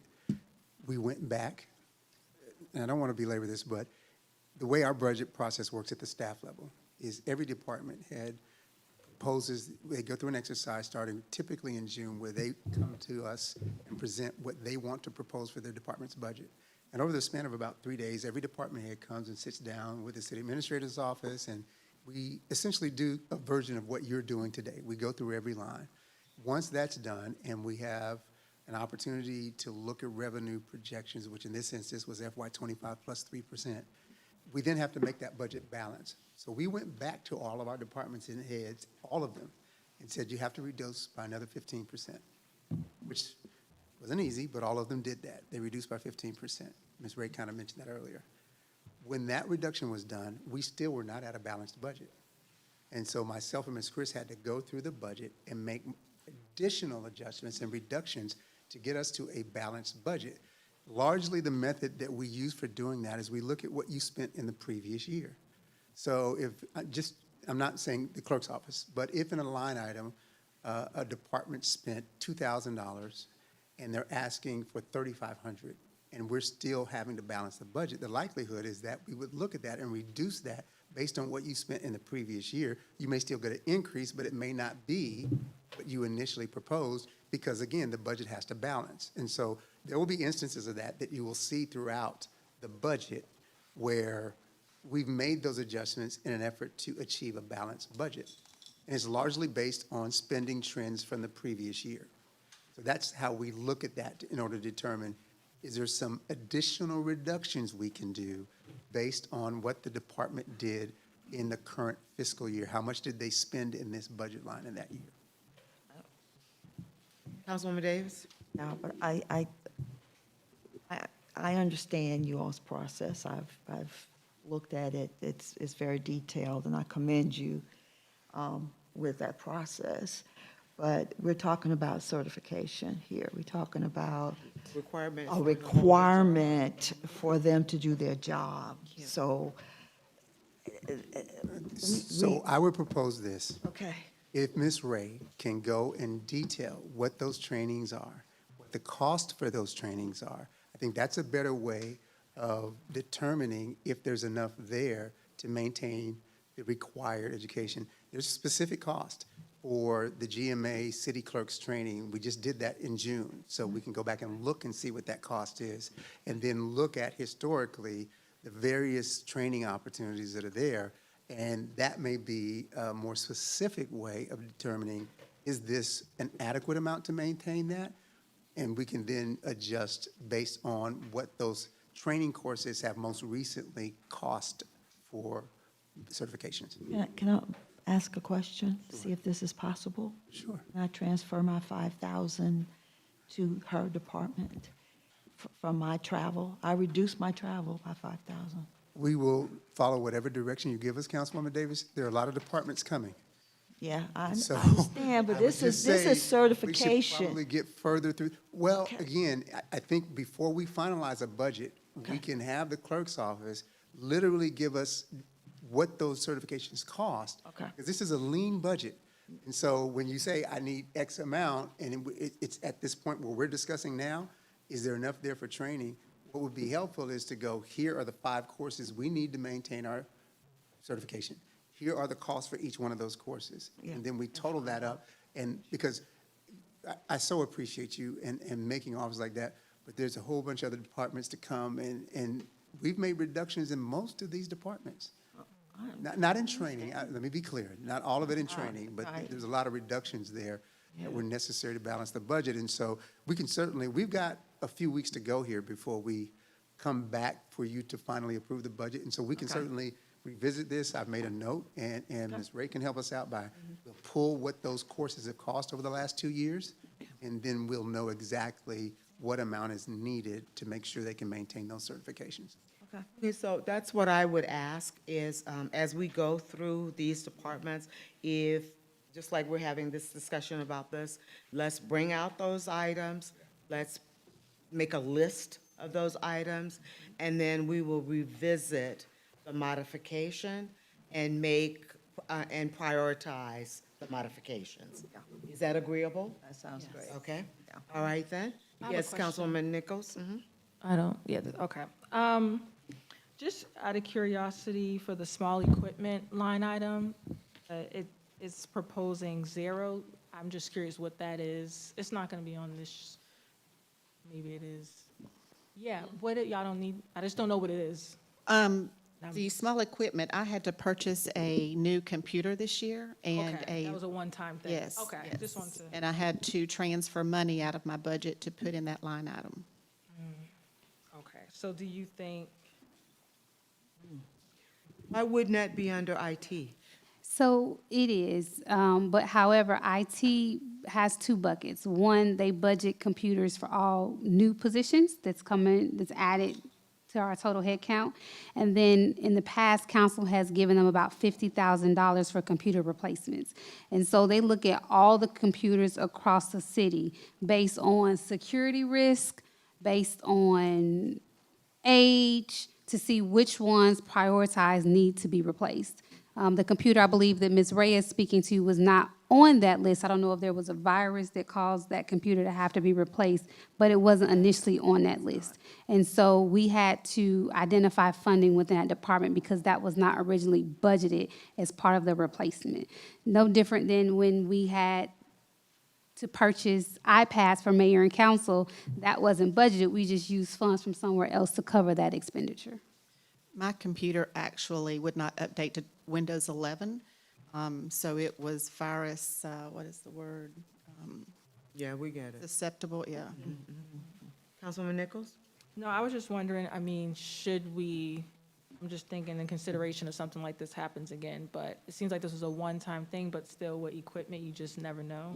But So when the IT department comes to present you their budget, you'll see the line item that Ms. Chris just described that is allocated for those types of issues. And there's an opportunity to have a discussion around what that number is and whether that number should, it's typically not enough not enough money in that line to replace laptops at random. It's a very conservatively budgeted line. And so the process IT will speak to is how they evaluate which computers need to be replaced. And then beyond that list, as Ms. Chris was explaining, you know, we have to find additional funding to replace computers. There's always an opportunity to revisit that allocation for computer replacements and have a discussion around that number.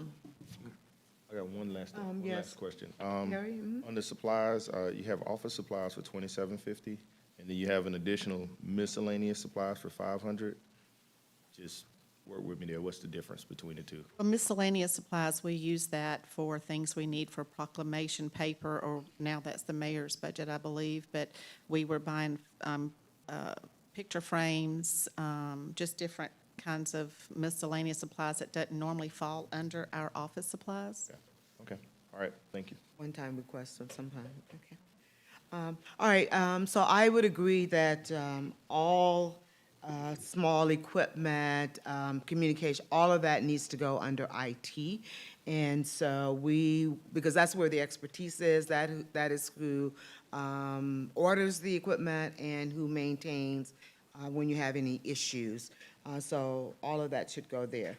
But it does beg the question, what do we do? Because things happen. Right. And with technology, it has a level of sensitivity that things just happen all the time.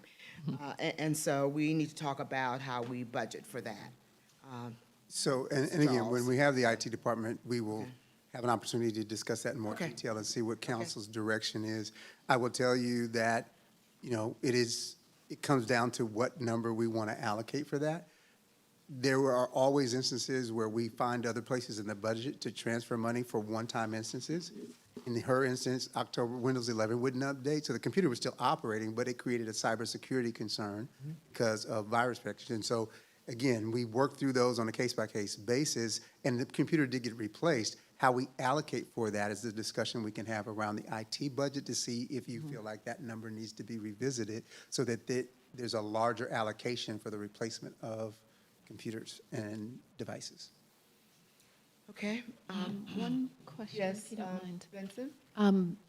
Going back to accreditations and certifications, I do understand that the direction is to come back with a listing using previous years as your guide. But is there ever a time when you get hit with surprise certifications that have to come in that were not initially discussed at the beginning of the year? For example, you have, let's just say each year you have to maintain something like 20 CEUs. And then something comes up in the world, and now you have to increase those CEUs because of a change. Does that happen here? I know it does on the federal side. Does it happen on the local side? I haven't seen that here. Okay. Yeah, I haven't seen that here in the city clerk's office. It's normally just our clerk certification, our certified municipal clerk, our IIMC training, et cetera. Okay, so you do have a good idea of what you need to maintain each year, and sometimes that changes from year to year. Yes, yes. Thank you. Just a little. Okay. All right. Have you completed your presentation? I'm All right, thank you, ladies. Thank you. All right. Thank you. Next department, please.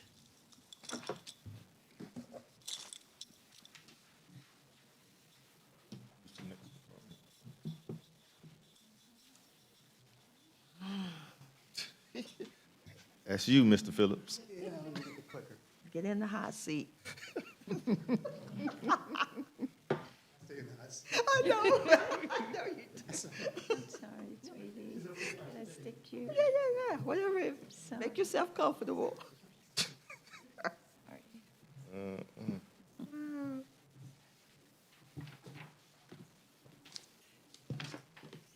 All right, Mayor and council members, for the city administrator's office proposed for FY27, there is no change to our personnel. It remains at 3. That is the city administrator, the deputy city administrator, and the executive administrative assistants. No change for FY27.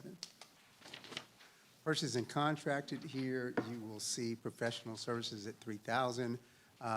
Repair and maintenance vehicle, 2,000. That's for the city vehicles for the city administrator's office. Printing and binding is fairly minimal at 100. Travel expense is typically our travel and training budget, GMA, the other conferences, NLC that we attend. Dues and subscriptions, I wanted to kind of detail that a little bit more so that you know exactly what that includes. Dues and subscriptions in the city administrator's office includes the city's GMA membership at 7,000. GMA hotel revenue for admin services at 7,000. The city's NLC membership at 2,000. It also includes some professional memberships in the International City and County Management Association, ICMA, the Georgia City and County Managers Association, and the National Forum for Black Public Administrators. So all of that is included in the amount that you see there for dues and subscriptions. And lastly, under other contracted services, that includes the annual mayor council retreat and staff retreat and the annual holiday event as well.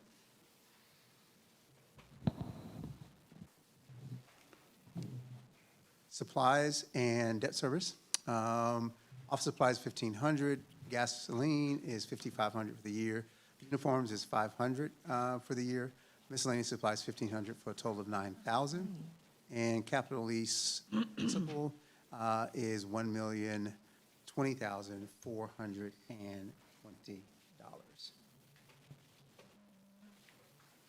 And for our summary for this year's budget, total personnel remains consistent at $591,645.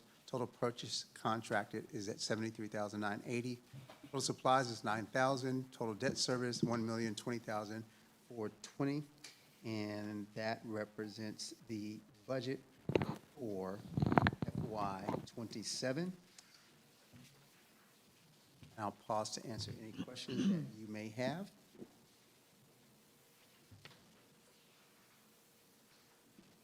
Who wants to go first? You do? You do? Sure, why not? Go ahead. Knock Hey, yourself question, out. hey, thank you for the presentation, Mr. Phillips. Other contract services, you mentioned that that's 2 events for $25,000 or 3? Actually, that includes the annual mayor and council retreat, the annual staff retreat, and the annual holiday event. Okay, all right. All three And of those. 5,500 for gasoline. Yep. We don't have any electric vehicles? I mean, I know with the cost of electricity, it may be an offset, but We can certainly look into that. Currently, no, we do not have, yeah, we have one in the police department, but we don't have any other electric vehicles currently. and for miscellaneous supplies specifically, I think we just got a report there, miscellaneous supplies was 500, and y'all's 1,500, you just got the same amount of people.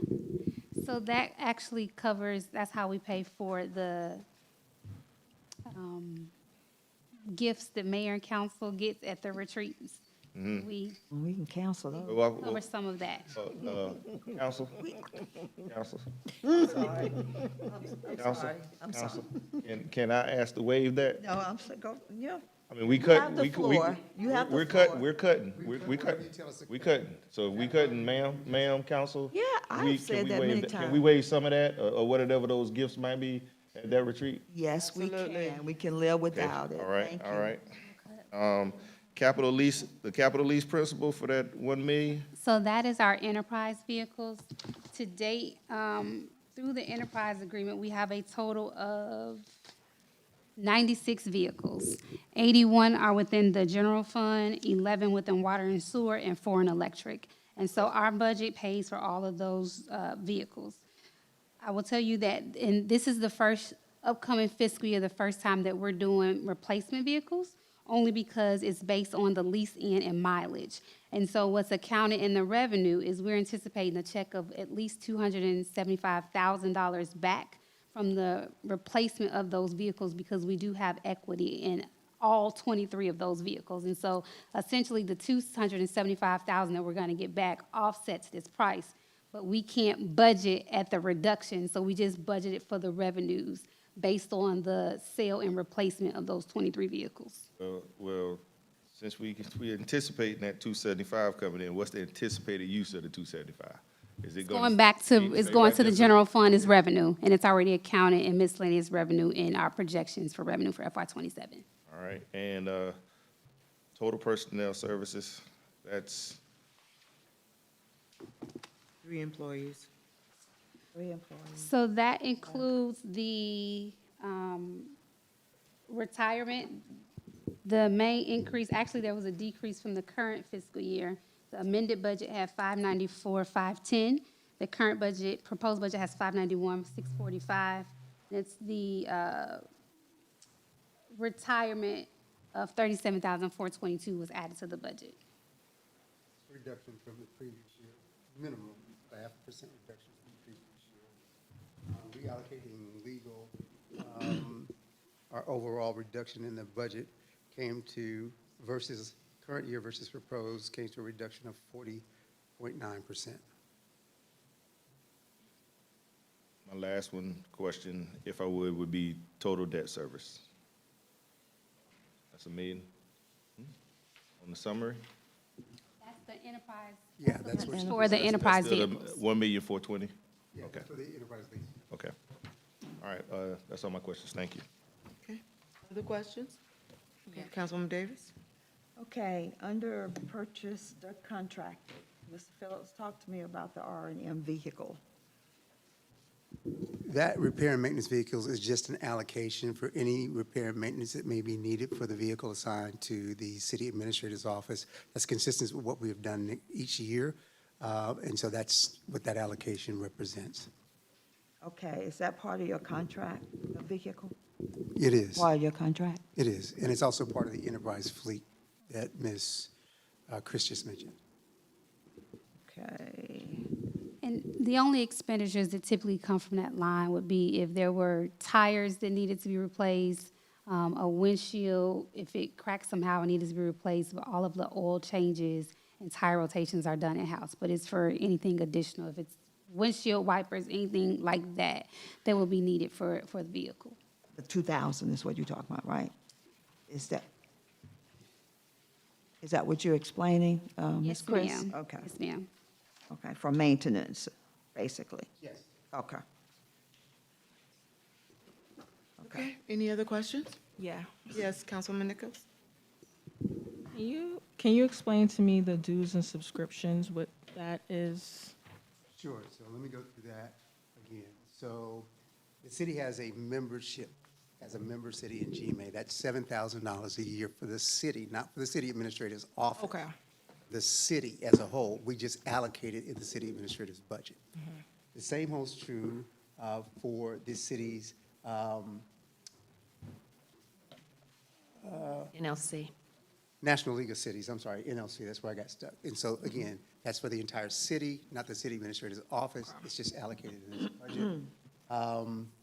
Georgia Municipal Association? Georgia Municipal Association, they provide admin services for our hotel motel tax that costs the city $7,000 a year. It's just allocated in the city administrator's budget. That's not a service for the city administrator's office, it's for the city as a whole.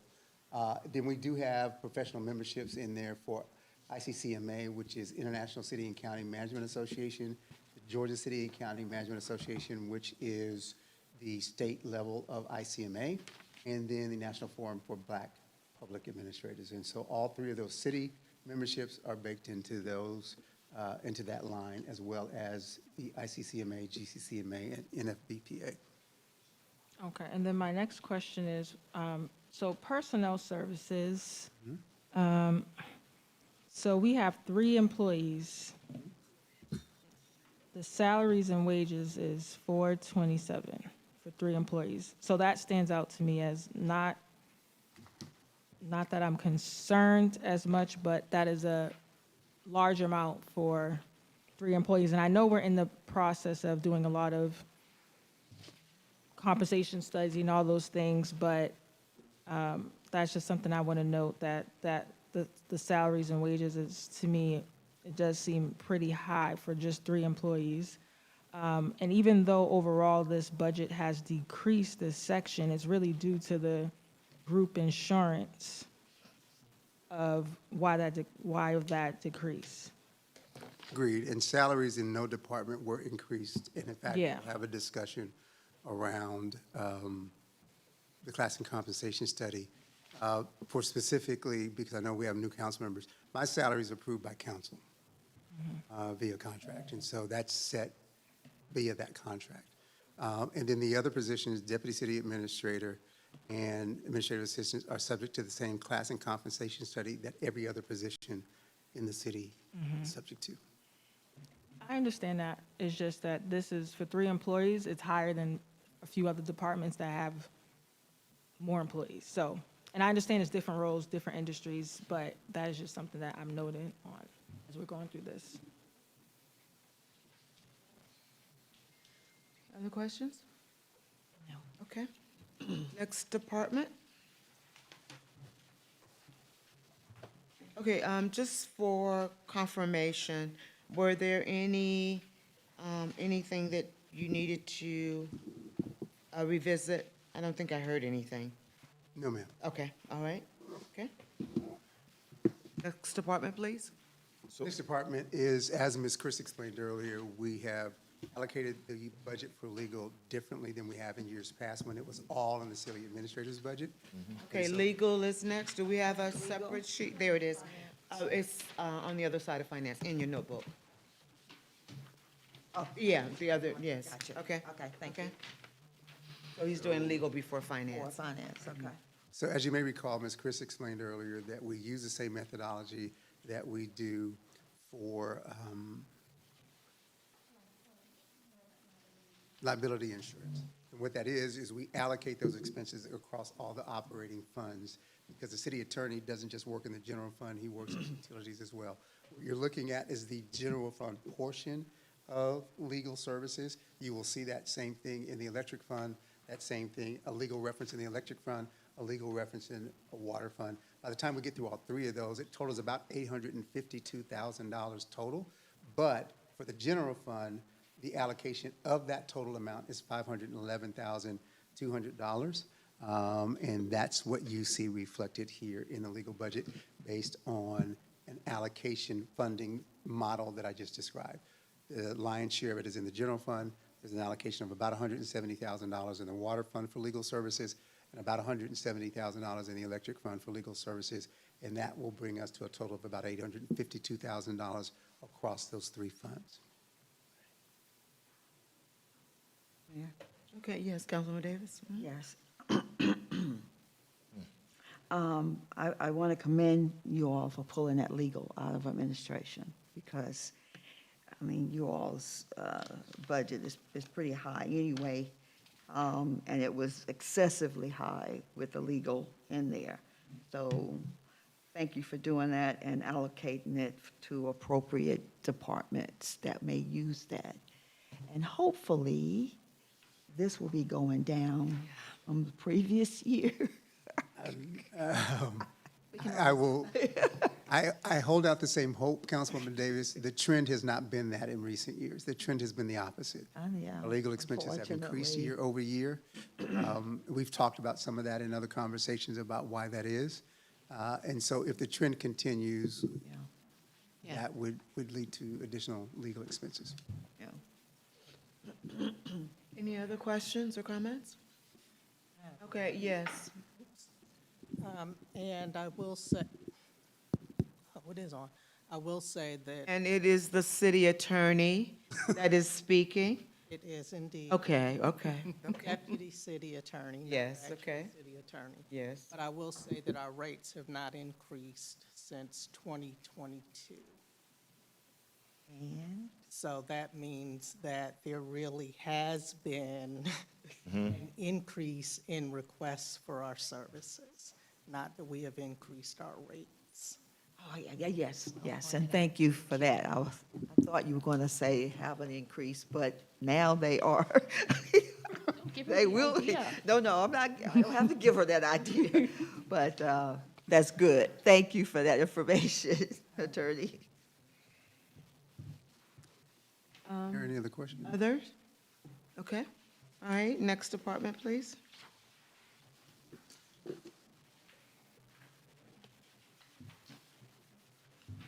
So we're going to do finance later, What's going on with? tomorrow? Okay, Oh, tomorrow? okay.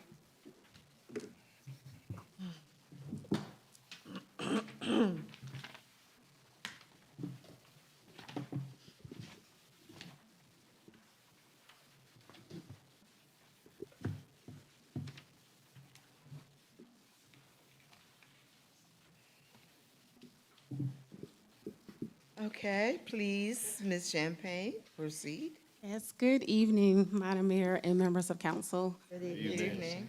I am here to present the budget assigned to Human Resources. The first slide, I'm going to just talk to you a little bit about our FY26 highlights. First, we were able to expand our benefits administration module by ensuring that our employees' experience was more streamlined. So they were able to continue to make elections to their benefits during our 2026 open enrollment period through our benefits module. Next, we also launched this year our new performance management module, which we were shifting from manual or paper to now it's online. We were able to do that through effective training and collaboration with Paycom, who came on site. We did training for all of our leadership, our managers, supervisors, department directors, to include citywide training for our employees.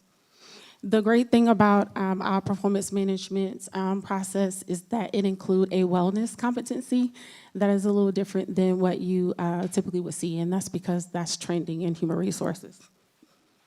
We were also able to host a interactive wellness fair in conjunction with our open enrollment this year. It proved to be truly fun and very beneficial to our employees. We had a great turnout. They were able to enjoy things such as the stretch lab, massages, the farmer's market, interactive games, physical training, things of that nature.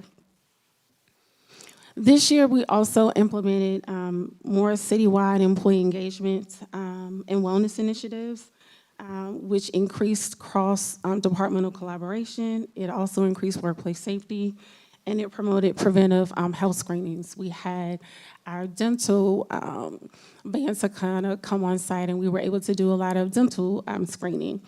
We also had, just from feedback from our employee engagement team, we were able to host events such as Taco Tuesday. We had our ice cream social.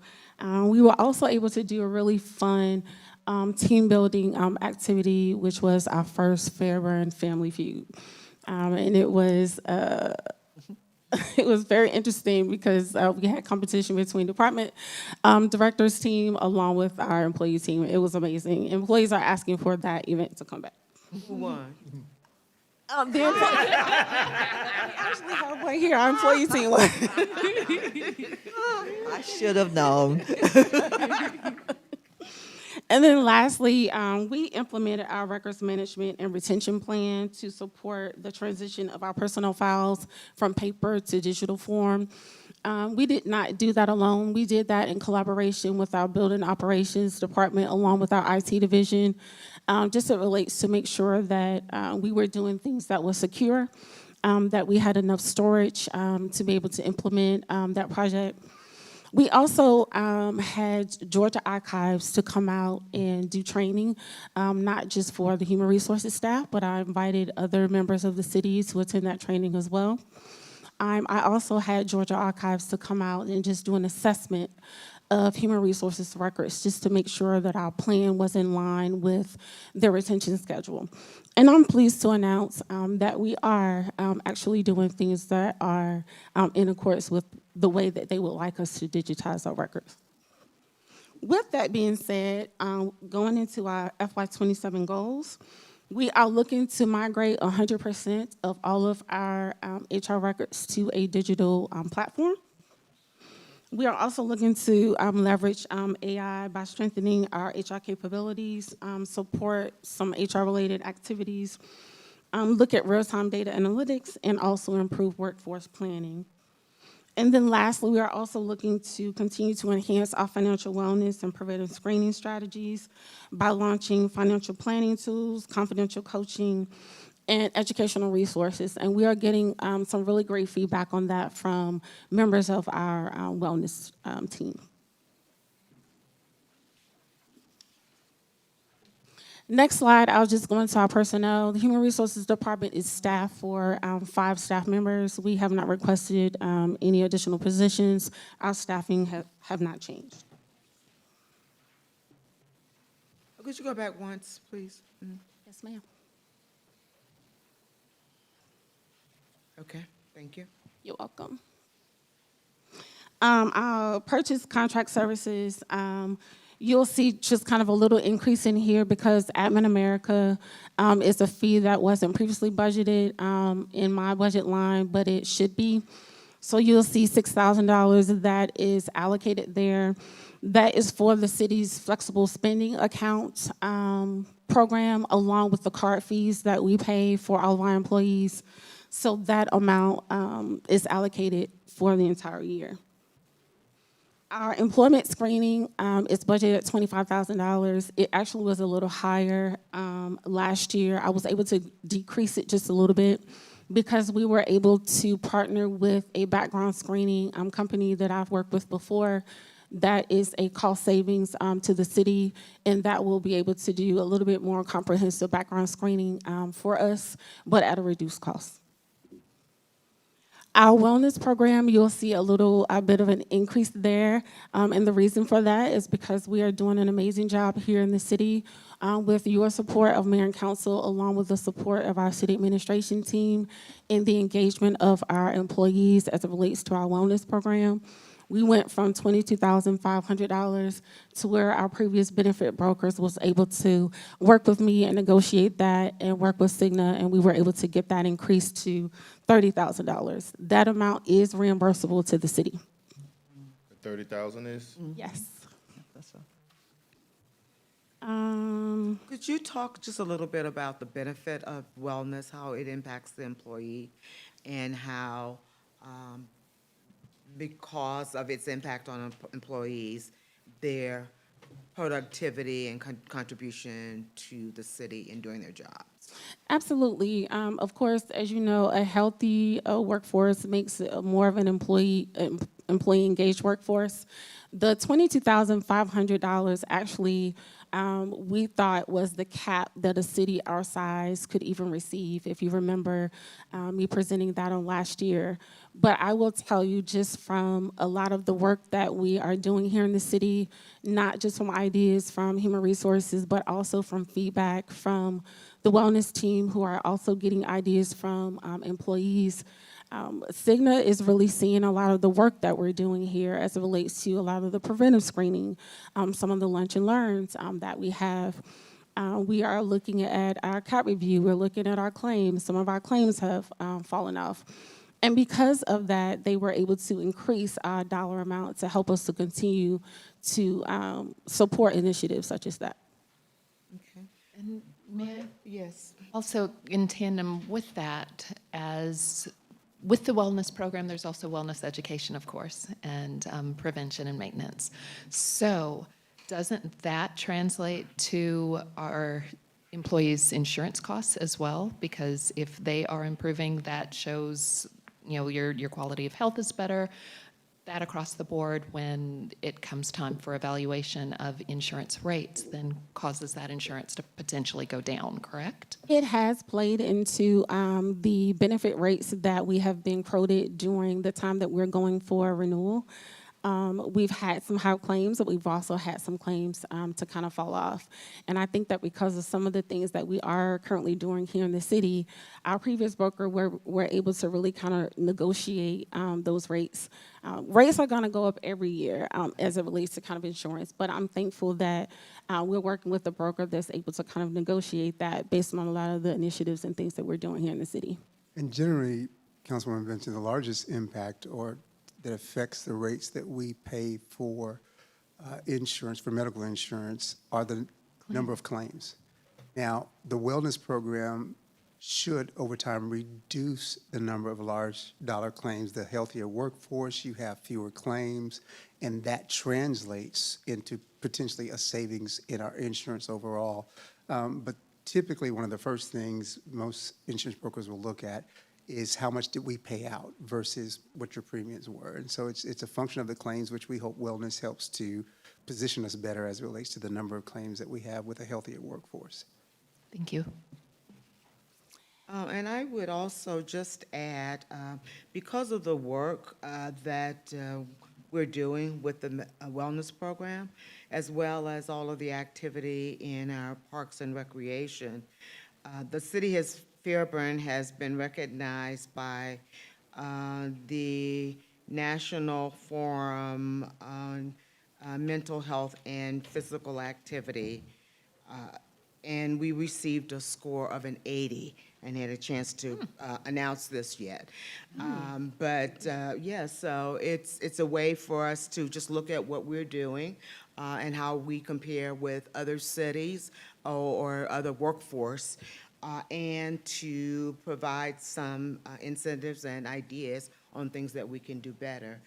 So this program has grown every year, and it has had a huge benefit, quite frankly, on the employees. No matter what physical activity you do, certain disease states. Right. And given that we are a small workforce, certain disease states are going to cost us a lot of money. And that's what's being reflected there. So quite frankly, there's very little we can do about that, but we can continue to just effort to get our workforce more physically fit, to help with mental health issues. Over the long term, it just has a huge impact on that. So thank you, Ms. Champagne. Congratulations on finding the extra $7,000 to do the wellness. And I tell you, I've attended a lot of the events, and it's just amazing how the employees enjoy it, enjoy each other, and engage with it, and what a fantastic mental break. They're moving, they're getting about physical activity, and then they can go back, they go to work, and highly productive. So keep up the good work. Thank you, Mayor. Thank you, Council. Go ahead. Lastly, I actually reduced our dues and subscription to 1,300. And then our other contractual services, that is a little elevated this year. That is inclusive of the rollout of our performance management module, also our learning module. That fee also is inclusive of our EAP services, and then our entire HRIS system, which includes our benefits administration, our EDI feeds, our talent acquisition, our discipline module, our compliance tool as it relates to our garnishment dashboard, things of that nature. So we have a full suite of our HRIS system. Total purchase contract services is $185,600. Excuse me, I'm sorry. It was how much? You said 185,000? $185,600. 600. Okay, got it. Okay, got it. Thank you. Next slide is our supplies. We decreased the small equipment supplies. I don't typically purchase much small equipment. However, we did slightly increase the employee appreciation line. Again, because we have so many engagement activities, we want to make sure that we could cover those. It is keeping our employees, the morale up, keeping them engaged. It is a break for them. And so a lot of the feedback also from our employee engagement team, they give some really good ideas that we can implement. So we increased that slightly this year. Total budget for total supplies is $23,800. Got a question for you. Go ahead. All right. Office supplies is 2,500, and you got 5 employees. Yes. And you have another $900 for the miscellaneous. What's the difference? Miscellaneous supplies could just be decor. Also, some of the vendors that we work with that we may need to do supplies from, we could do that. I can actually decrease that line by $900. That's not a problem. Okay. Absolutely. And what was the last one I was going to ask you? Since you're going digital, is there any forecasted reduction in any of this as you're going digital, because you won't be using as much paper, you won't be using as much supplies, along the way? I could possibly decrease that line probably by another $1,000. Paper supply is not a line that I budget for. That's typically from our building operations team. But I will say, because that we are going digital, that will decrease the amount of paper supply that we will be requesting from them. And with the digital, with the 100% migration from paper to the digital system, and the 115,000, that covers your portion of the contract? Does that include the IT portion of it, the migration, the cloud base, or the servers? So us going digital really has no cost bearing from our budget. It is going to be a cost savings, though, to the city, because we won't be utilizing supplies such as personnel folders, or we won't be requesting additional paper supply, things of that nature. But working with our IT department and with Georgia Archives, we already currently have things in place here in the city that allows us the ability to go completely digital without there being an additional cost, or without us, at least our department, having to go through a third-party vendor to pay them to help us digitize. All right, thank you. You're welcome. Any other question? Yes, Councilman Davis? So- Yes. Yes. Sorry. She's not finished. Go ahead. Did you Yes, ma'am. want to say something else? I was just going to the last slide, but if you had a question. Okay, yeah, I want to go back to your goals, your FY27 goals. And I wanted to ask you, in reference to your third bullet point here, that you have confidential coaching. Is that from a third party? Is it inside? I think it's wonderful, but how are you doing it? Yes, I'm working with our 457 partner, working with banks, those vendors, to be able to come out and provide confidential coaching, such as on credit repair, or things to kind of remove from your credit, how to plan for retirement. We wanted to be able to make sure that employees are able to kind of get the learning or the educational aspect of that, but also be able to sit down and personally be able to talk to someone in confidentially without being in an open forum. Yeah. How's that been received? I think it's received well. One of the departments that we are certainly looking forward to work with, one of the first departments is our police department. A lot of the workforce there we've identified there being kind of that gap in understanding kind of their retirement benefits. So we are working with the police chief and deputy chief and looking at their schedules and scheduling some time to come out and do some individual training. Awesome, awesome. I noticed under your personnel services here that you've actually reduced for 2027 salaries and wages. Yes, and that would be because we had 7.9. Yeah, yeah. a little bit. That would be because we had an employee to retire. She was the senior generalist.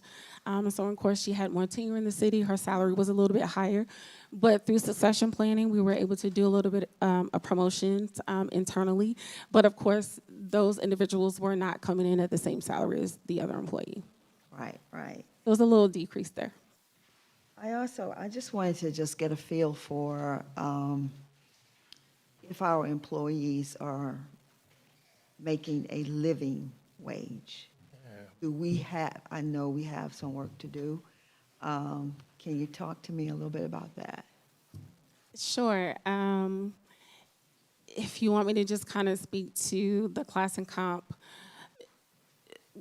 I think the city has done an amazing job. Specifically, when I first got here, that was the first priority for me, was us to go out to a third party and really take a look at how we are paying our employees. In 2022, we found that we were about 30% behind the market.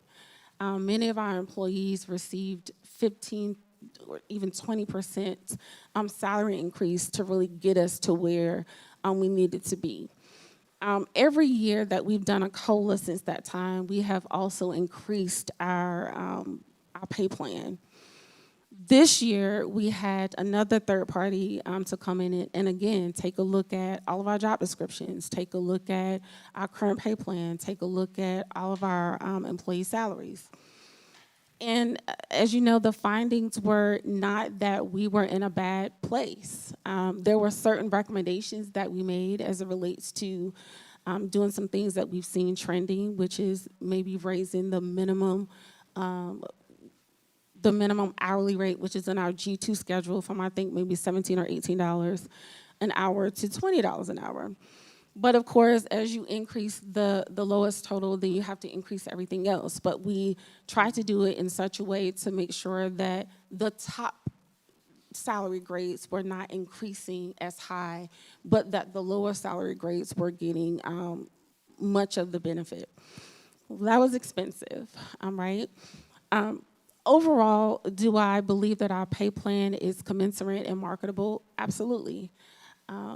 Do I think that our employees deserve an increase? Yes. I think that it would certainly improve morale because the cost of everything is going up. Cost of living is going up. The cost of groceries is going up. The cost of gas is increasing. And so, yes, I think that employees would be very appreciative of that.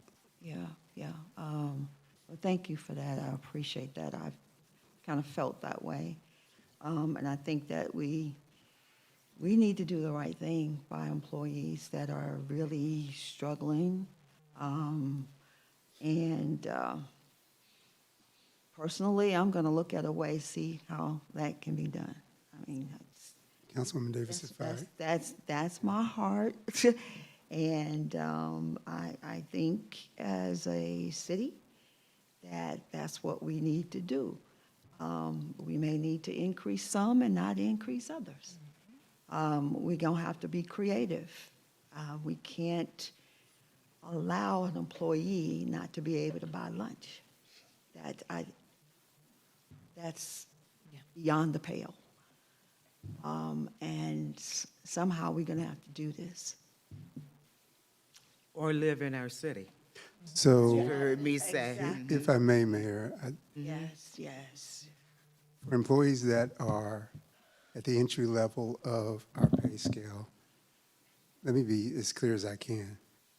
They're struggling. Yeah, yeah. And I'm not being hyperbolic. No. I'm telling you what we see in talking to our staff.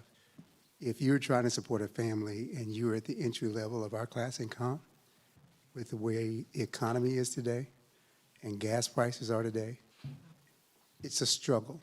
And so absolutely, I will tell you that at the same time, what Ms. Champagne just told you is true. We have been proactive as a city. Cities don't do class and comp every 3 years. Yeah. Some cities go decades without doing a class and comp study. We just did one 3 years ago and undertook another one because we wanted to be sure we were staying consistent. Right. And so, as a city administrator, I would tell you absolutely our employees deserve consideration as it relates to the class and comp study. It's a challenging budget, Yeah. but I agree with you. We can find a way to make that happen. Yeah. And, you can look all across our class and comp schedule, even for employees who aren't necessarily at the entry level. If you got a family to support, we have employees who haven't been able to move from their entry level. Within each grade, there's a minimum, midpoint, and maximum. We talked about this at the retreat.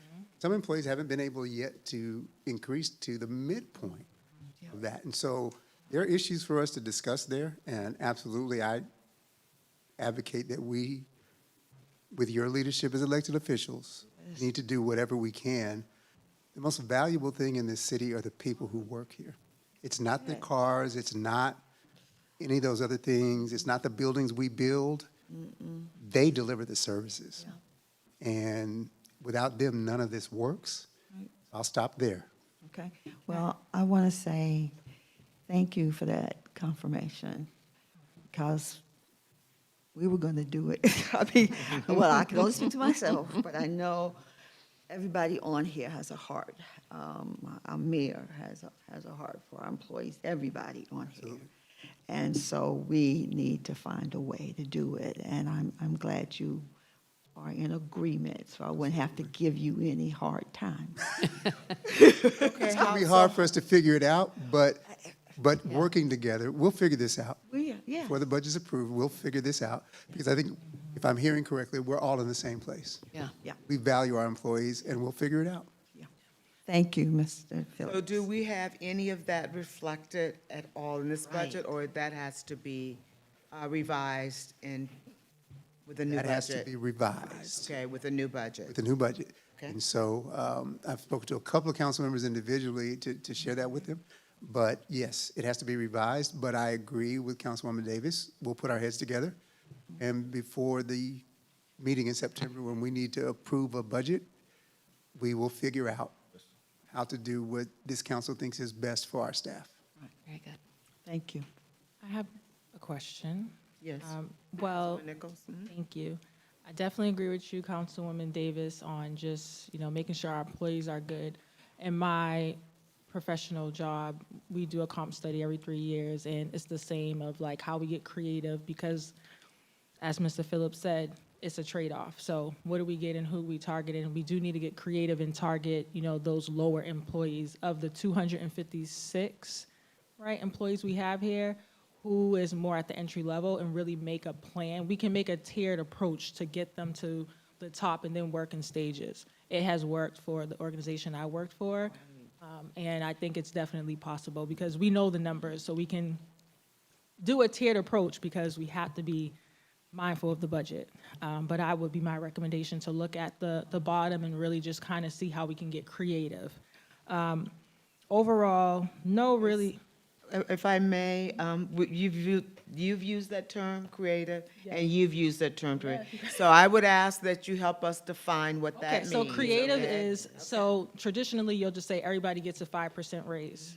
That's not creative, that's standard, and it's not, it's really not making a real impact overall. It's just going to increase our budget by 5%.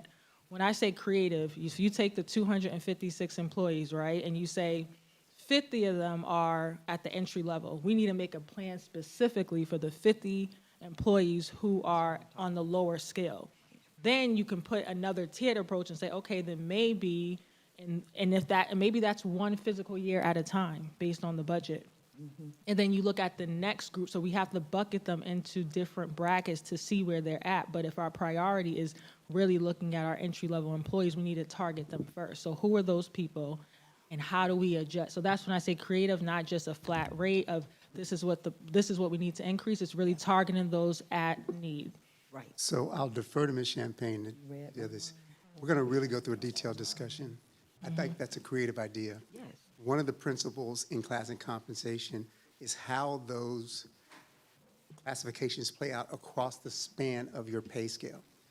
And when you increase one area, not another, you run the risk of creating what's called compression, Yes. where it is relative to the entire schedule how you increase one part of the schedule, because otherwise you begin to compress your pay and class scale in a way that's typically not preferred. But Ms. Champagne, can you speak to that? Sorry. Go ahead.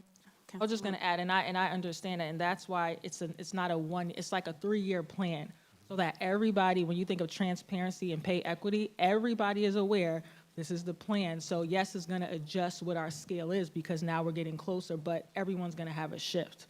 So it's not something that can happen in one time, because we obviously don't have the budget to just Do this no, for everyone. do everyone. So yes, I understand the compression. That's why it's about really getting creative and thinking long-term for sustainability over maybe this is a 3-year project, because you can only target, if you really want to make an impact, you can really only target those that need first and then move along.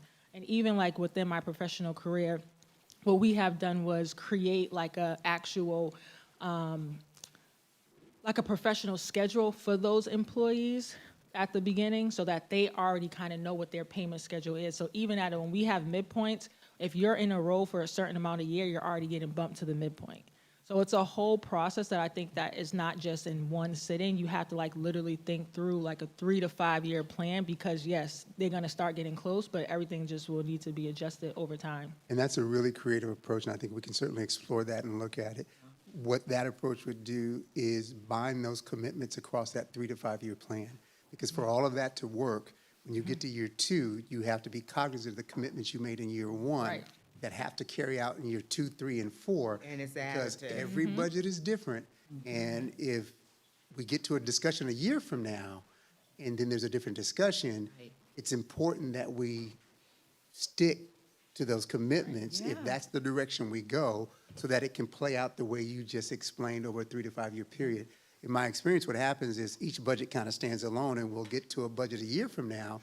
Someone else may have a different idea, and that's one of the things we'd have to be cognizant of, is say, well, no, we've made some commitments across this plan. What's wrong with a commitment? We have to stand on in order for this to ultimately play out where everyone, the entire process plays out. And so I think that's a creative idea. It just requires a level of commitment that everyone would have to be willing to, state and stand on, not just today, a year from now, 2 years from now, and 3 years from now. But Ms. Champagne, you wanted to add something to that. I do think that that's a creative plan, but I think that that would require my office, along with the city administration's office, and even the feedback from mayor and council, to really take a look at what the city's compensation philosophy would be. That would be my recommendation. I don't know that that's something that we could do in this budget. I can tell you my knowledge of employee salaries. We have a small percentage of employees that are right at the minimum. We have a really small percentage, but we've gone almost 2 fiscal years without a salary growth that employees, could have been expecting. And so I think just from a morale standpoint, it would be hard and difficult to discuss with an employee to say, okay, we're only going to look at this group this time, and then maybe next year we'll look at this group this time. My recommendation would be, is kind of based on even the class and comp study, is that we slowly progress our pay plan, and that we don't raise the rates as aggressive as we've raised them, but that has kept us competitive. But look at doing a increase across the board for all of our employees, but moving our pay plan a little slower. It'll keep us competitive. It would allow employees to still move through their range and get to that midpoint a lot quicker, but it would also increase our employee salaries overall. And it's understandable why our focus goes to those at the entry level of the class and comp plan. Good workers. But in working with our staff every day, there are employees who would tell you, no, I'm not at the entry level, but this is still a tough economy. I'm raising a family, and so those stories exist across the class and comp plan. And so, again, we can be as creative as the council wants us to be in doing that, so that we try to be fiscally responsible, but at the same time, demonstrating to our employees the value they bring to the city. I would suggest we just relook at the latest class and comp study, because I think it addresses what you're recommending. And so let's just take another look at that and have further discussion. I think we have the answer already, so let's plan to do that. Yeah, that was Yes, emailed. Thank you, yes. Councilwoman I had one Davis. more That was question, it's emailed actually 2 about days the ago. budget. So that was emailed to all of you 2 Yes, days ago. that Yes. The current one and the previous one. Okay. Previous We one did. you said. That was Councilwoman Davis's prompting, so thank you for that, Councilwoman Davis. But you should have that in your inbox. Got it. I had one more question. It was Yes, just, please. just clarification on the actual budget. So it seems like everyone's group insurance is going down. Is that because we have like the new plan policy, or is that just because there's not? Because I'm just looking at different departments, and it seems like in personnel, every department so far, that has been a major decrease in the group insurance line item. And I'm just curious, is that because we got that new plan and it was cheaper, or? I can certainly defer to our deputy city administrator to speak more about it from a financial standpoint. But we have in previous years budgeted at 30%, which is fairly high. This year, and really just kind of looking at the budget, we looked at budgeting it at 20%. Okay, so it's just a budget and, okay. Question. Okay. I'm done. Yes. Thank you. So, You're done? Okay. So I think we definitely got to go back and look at making sure the employees have, fair compensation in the marketplace. But in addition to salary, the benefits package that we offer, could you speak to that? Because I do know that, with the wellness initiative, the benefits package, just overall, what do you feel the status of the city employees and health and wellness is? Absolutely. So to go back to the class and comp study, if you go back and look at the recommendations were, there were 2 options that was presented by the consultants, option A and option B. And both of those options was really just increasing the hourly rate. But if you also look at their, the notes in their presentation, the overarching overall summary of the study is that the city is in a good place. We are marketable, we are paying well, but we had options to be able to kind of choose from, and both of those options were fairly expensive, right? But when you look at the city's overall compensation package, the city of Fairburn, we are trending. When you talk about benefits such as our employee rates, each year we come before you and we present to you our renewal rates. Every year the city has incurred the cost. That is unheard of, right? Typically, whatever the cost is, the employees will share some of that cost. Our split with the city of Fairburn is about an 80-20%, so we pay the bulk of our city employees' premiums.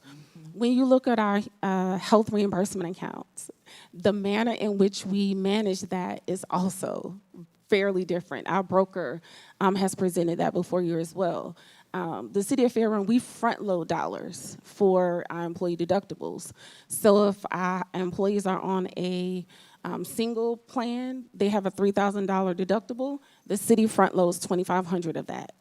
Typically, what you would see is that they would have to pay the deductible first, and then the city would come back and reimburse that. We front load dollars on a card for them to utilize that.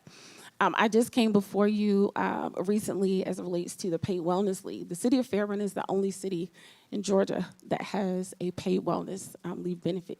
We're trending, and everyone wants our policy. We recently just had an event, and one of the HR directors said they want to kind of copy our policy. But our employees are absolutely well engaged. They are utilizing the benefit. They are taking those mental health breaks as they need to. They're taking the time off that they need in order to get those preventive screenings and things of that nature. So we have a very robust compensation package when you really look at compensation. And there is a monetary benefit to this council providing those type of robust benefits, and ours are not typical. They are better than most other cities, and there's a monetary benefit to that. And so that is something to take into consideration. But I would tell you, when you're in the checkout line at Walmart or Publix,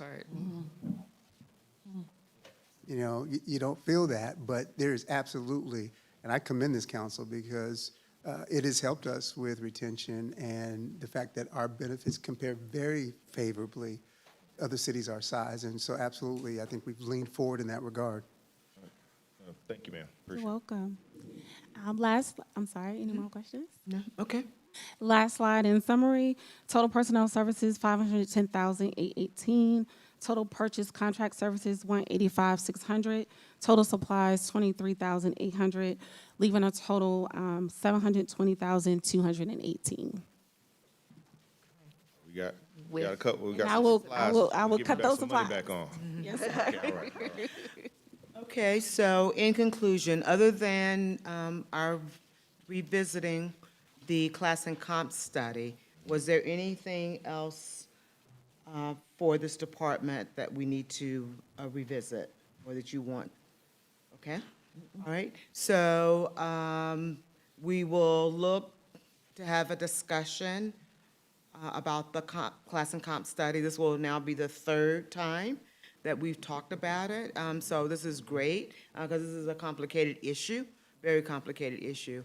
And so come to us with a plan for that and how we need to revise the budget and how we're going to pay for it, yes, ma'am. okay?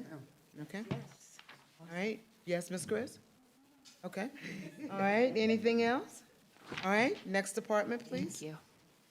Let's see, what time is it? It is, Yeah, Mayor, at your, okay, do we need a, okay, where are we good? your dinner has arrived, Okay. and you can give us your pleasure. All right, who's next? Building operator? Okay, Dana, will you allow us 15 minutes, sir?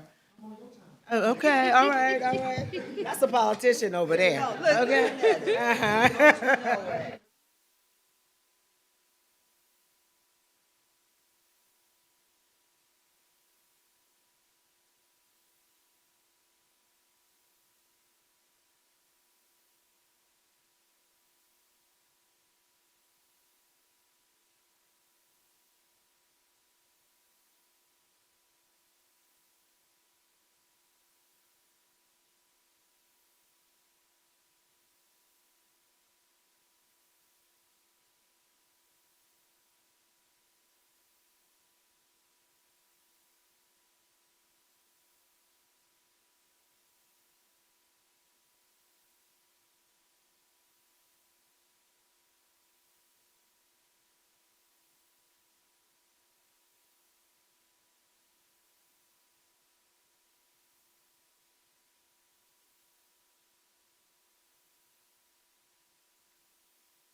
Okay. Yeah, 'cause I was energy. gonna do the second. Yes.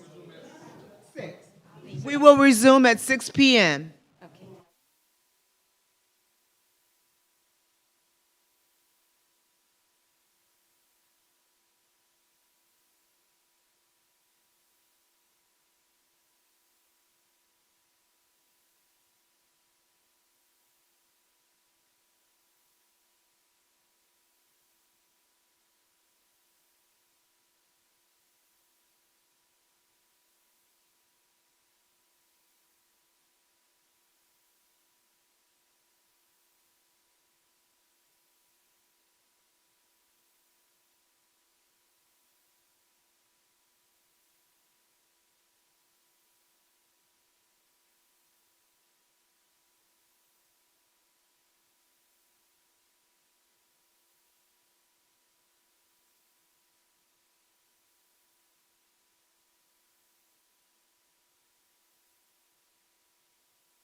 is now 6 p.m. We will resume the budget hearing.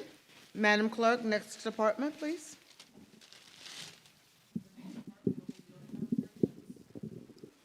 Good evening, Mayor and Council. Good evening.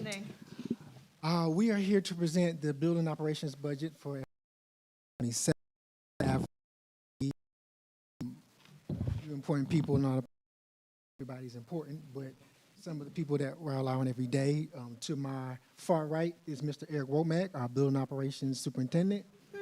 Besides him is Mr. Charles Johnson, our IT manager. I risk manager. So, building operations has several divisions, so buildings.